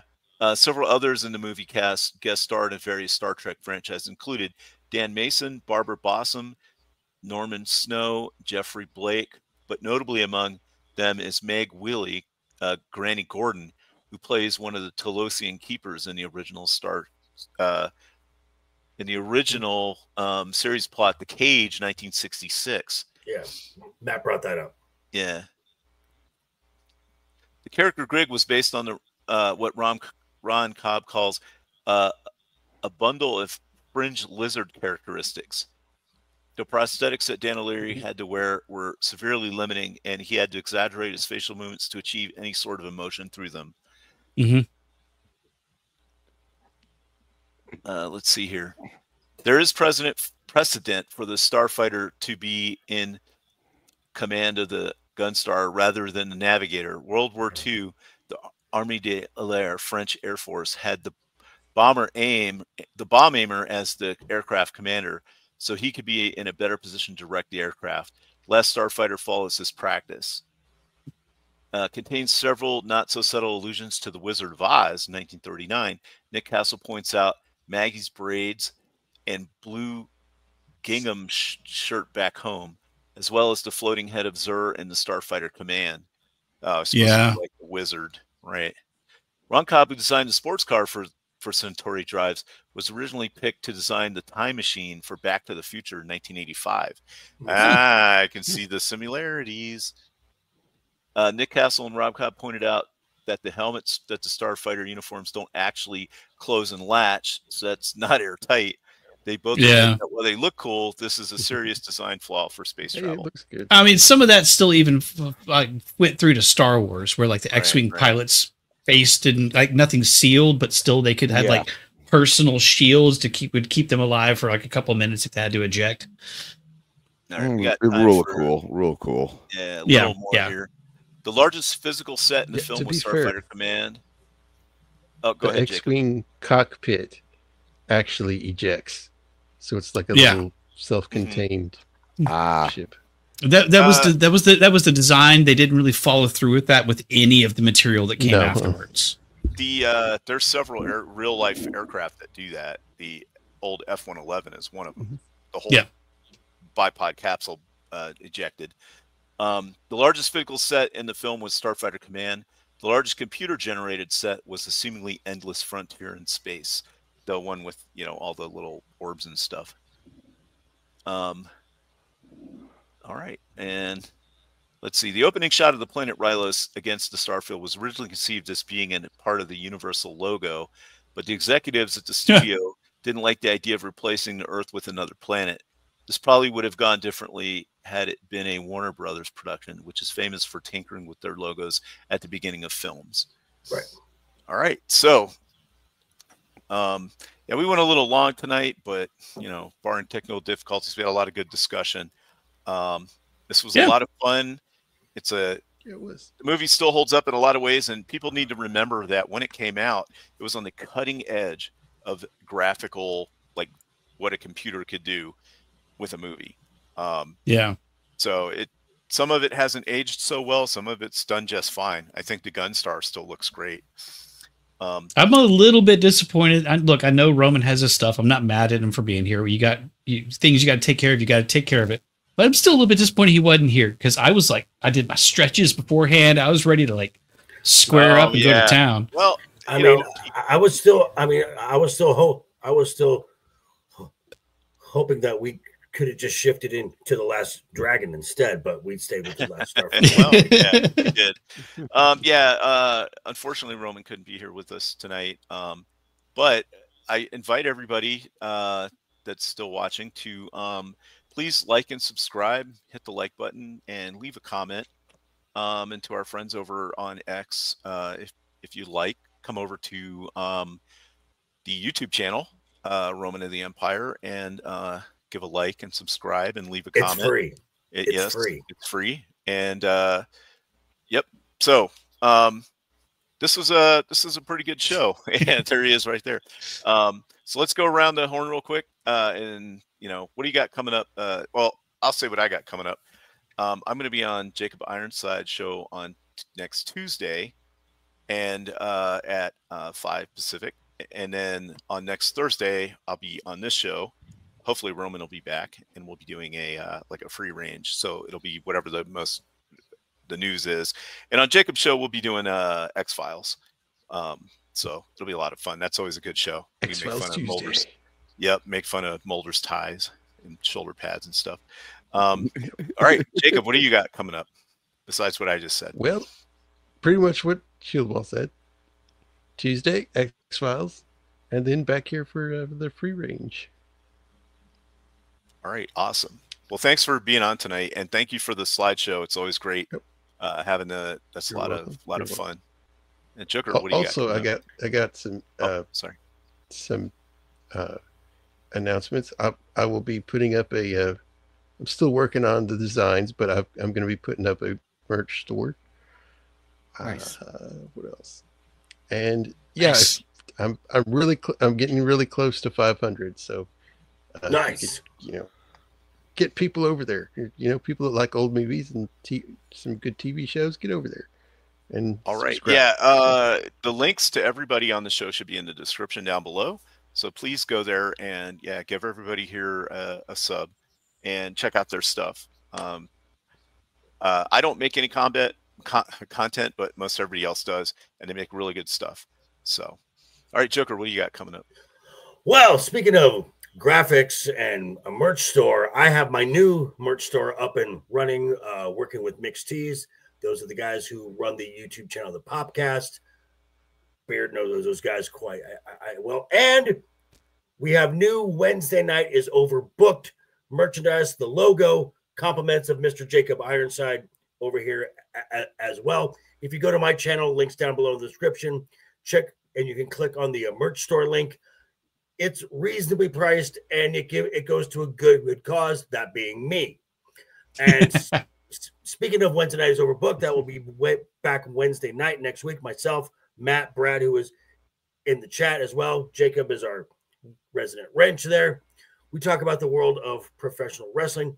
Tomorrow, however, I am not dropping a video about the world of the WWE. Something happened in the world of Hollywood that's kind of been a hot topic of conversation. A certain producer is stepping down. So I'll be addressing the many losses that this producer has had over the last 13 years. So, yep. Stuff on that, folks. Awesome. All right, Beard, what do you got going on? Well, being a sexy beast, you. Oh, yeah. Don't make me put the duct tape back on. I'll do it. Let's see here. I hang out on Tuesdays with Jacob, Shieldwall, and Mando, and sometimes some of our guests. Thursdays here, of course. Mondays has typically been after the weekend. That's still coming back. We don't really have much of a schedule on that. I think we're recording something coming up. There's some changes going in there. Maybe some kind of trial topics and things that are going to go forward to see, kind of feel out something different if we want to do something different with the show. And my channel, occasionally I stream. There's no schedule. 7 Days to Die with Squeak a Mouse, whenever we can make it happen. Real life and travel times and not being at home and things just kind of gotten in the way of some stuff. So I'm not worried about it too much, but it's still there if people want to go back and watch anything I've done before. And hopefully going to be getting back to some of that again soon. But yeah, this is a lot of fun. I always enjoy hanging out with you guys, and I know. Yeah, of course, Joe. Obviously, your presence is always top tier. I know. Awesome. All right, Sammy, yours is kind of okay, but I didn't want to call you out. But since Joker mentioned something, it's fine. I'm growing. I'm learning. Yeah, he's a grower, not a shower. Yep. All right, what you got, Sammy? Yeah, what do you got, Sammy? Okay. I'll be being a smartass on Adam's channel tomorrow for B-sides. Always love being on that, or B-roll. Let's see. No, it is B-sides. The channel is B-roll. But then after that, it'll be episode 2 of Cavecast Saturday morning, 11:30. That is awesome. Standard time. And that will be we'll be discussing Bruce Wayne, Batman, and the dichotomy that comes with. And then nice. Find me. Batman is Bruce Wayne. Spoiler alert. Oh, spoilers! I buried the lead.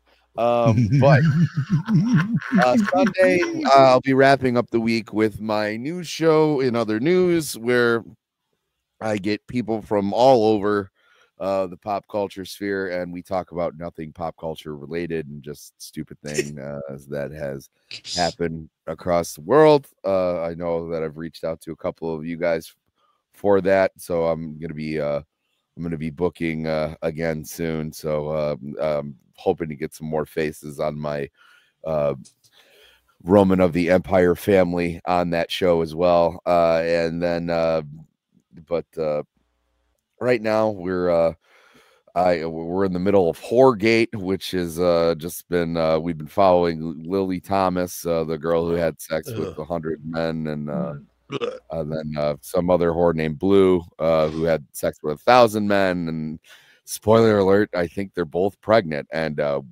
they don't know who the daddy is. And we're just gonna spend this Sunday not being surprised.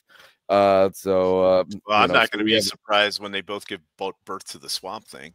So yeah, no, the one girl was like, my kid's not going to get bullied because he has 1,000 dads, and I was like, that's the opposite of what's going to happen. But wow, she's optimistic, and we can be optimistic for her. Thank you, Jacob. That's Roman's reaction. Like, that's Roman's reaction right there to what we're talking about. Oh my god, that's a man who just had a sex with 1,000 women. He's got he needs a drink of water. He's a little drained. Electrolytes. But no, right. That's what's going on for me. I have a couple other shows in the works right now, but I don't know when I'm going to do it. But the next show that I'm planning it's going to be a movie show, and I'm going to have 2 or 3 guys on, you know, including myself. So about 4 people in general will pick a movie predetermined, and 2 of us will have seen the movie and the other 2 will have not, and we'll have to describe the movie to the 2 who have not, and we'll see by the end of the episode if you can guess the movie that we did, or or if it's something classic like that, we can all go down memory lane. But yeah, that's another one that I'm working on, so stay tuned for that. But yeah, please like me, subscribe, please like me, Please like me. I'm tired, but yeah, that's a Freudian slip right I'll there. eat bugs. Yeah. Please like me, I'll eat bugs. Alrighty then. Well, that's the show for tonight, folks. Thanks for stopping by and going through this pretty good movie with us. And recommend it if you haven't seen it to give it a shot and see what you think. All right. Well, let's see if I can figure out how to get out of here. See, this is what every time I have to host a show, I do the same thing. Like, all right, I'm wrapping up, and then I go, oh shit, I have to scroll through and find the outro. All right. No, well, I have mine plugged up, but I'm so tempted to leave the studio. Yeah. All right, well, have a good night, everybody. Toodles. Night. See you next time.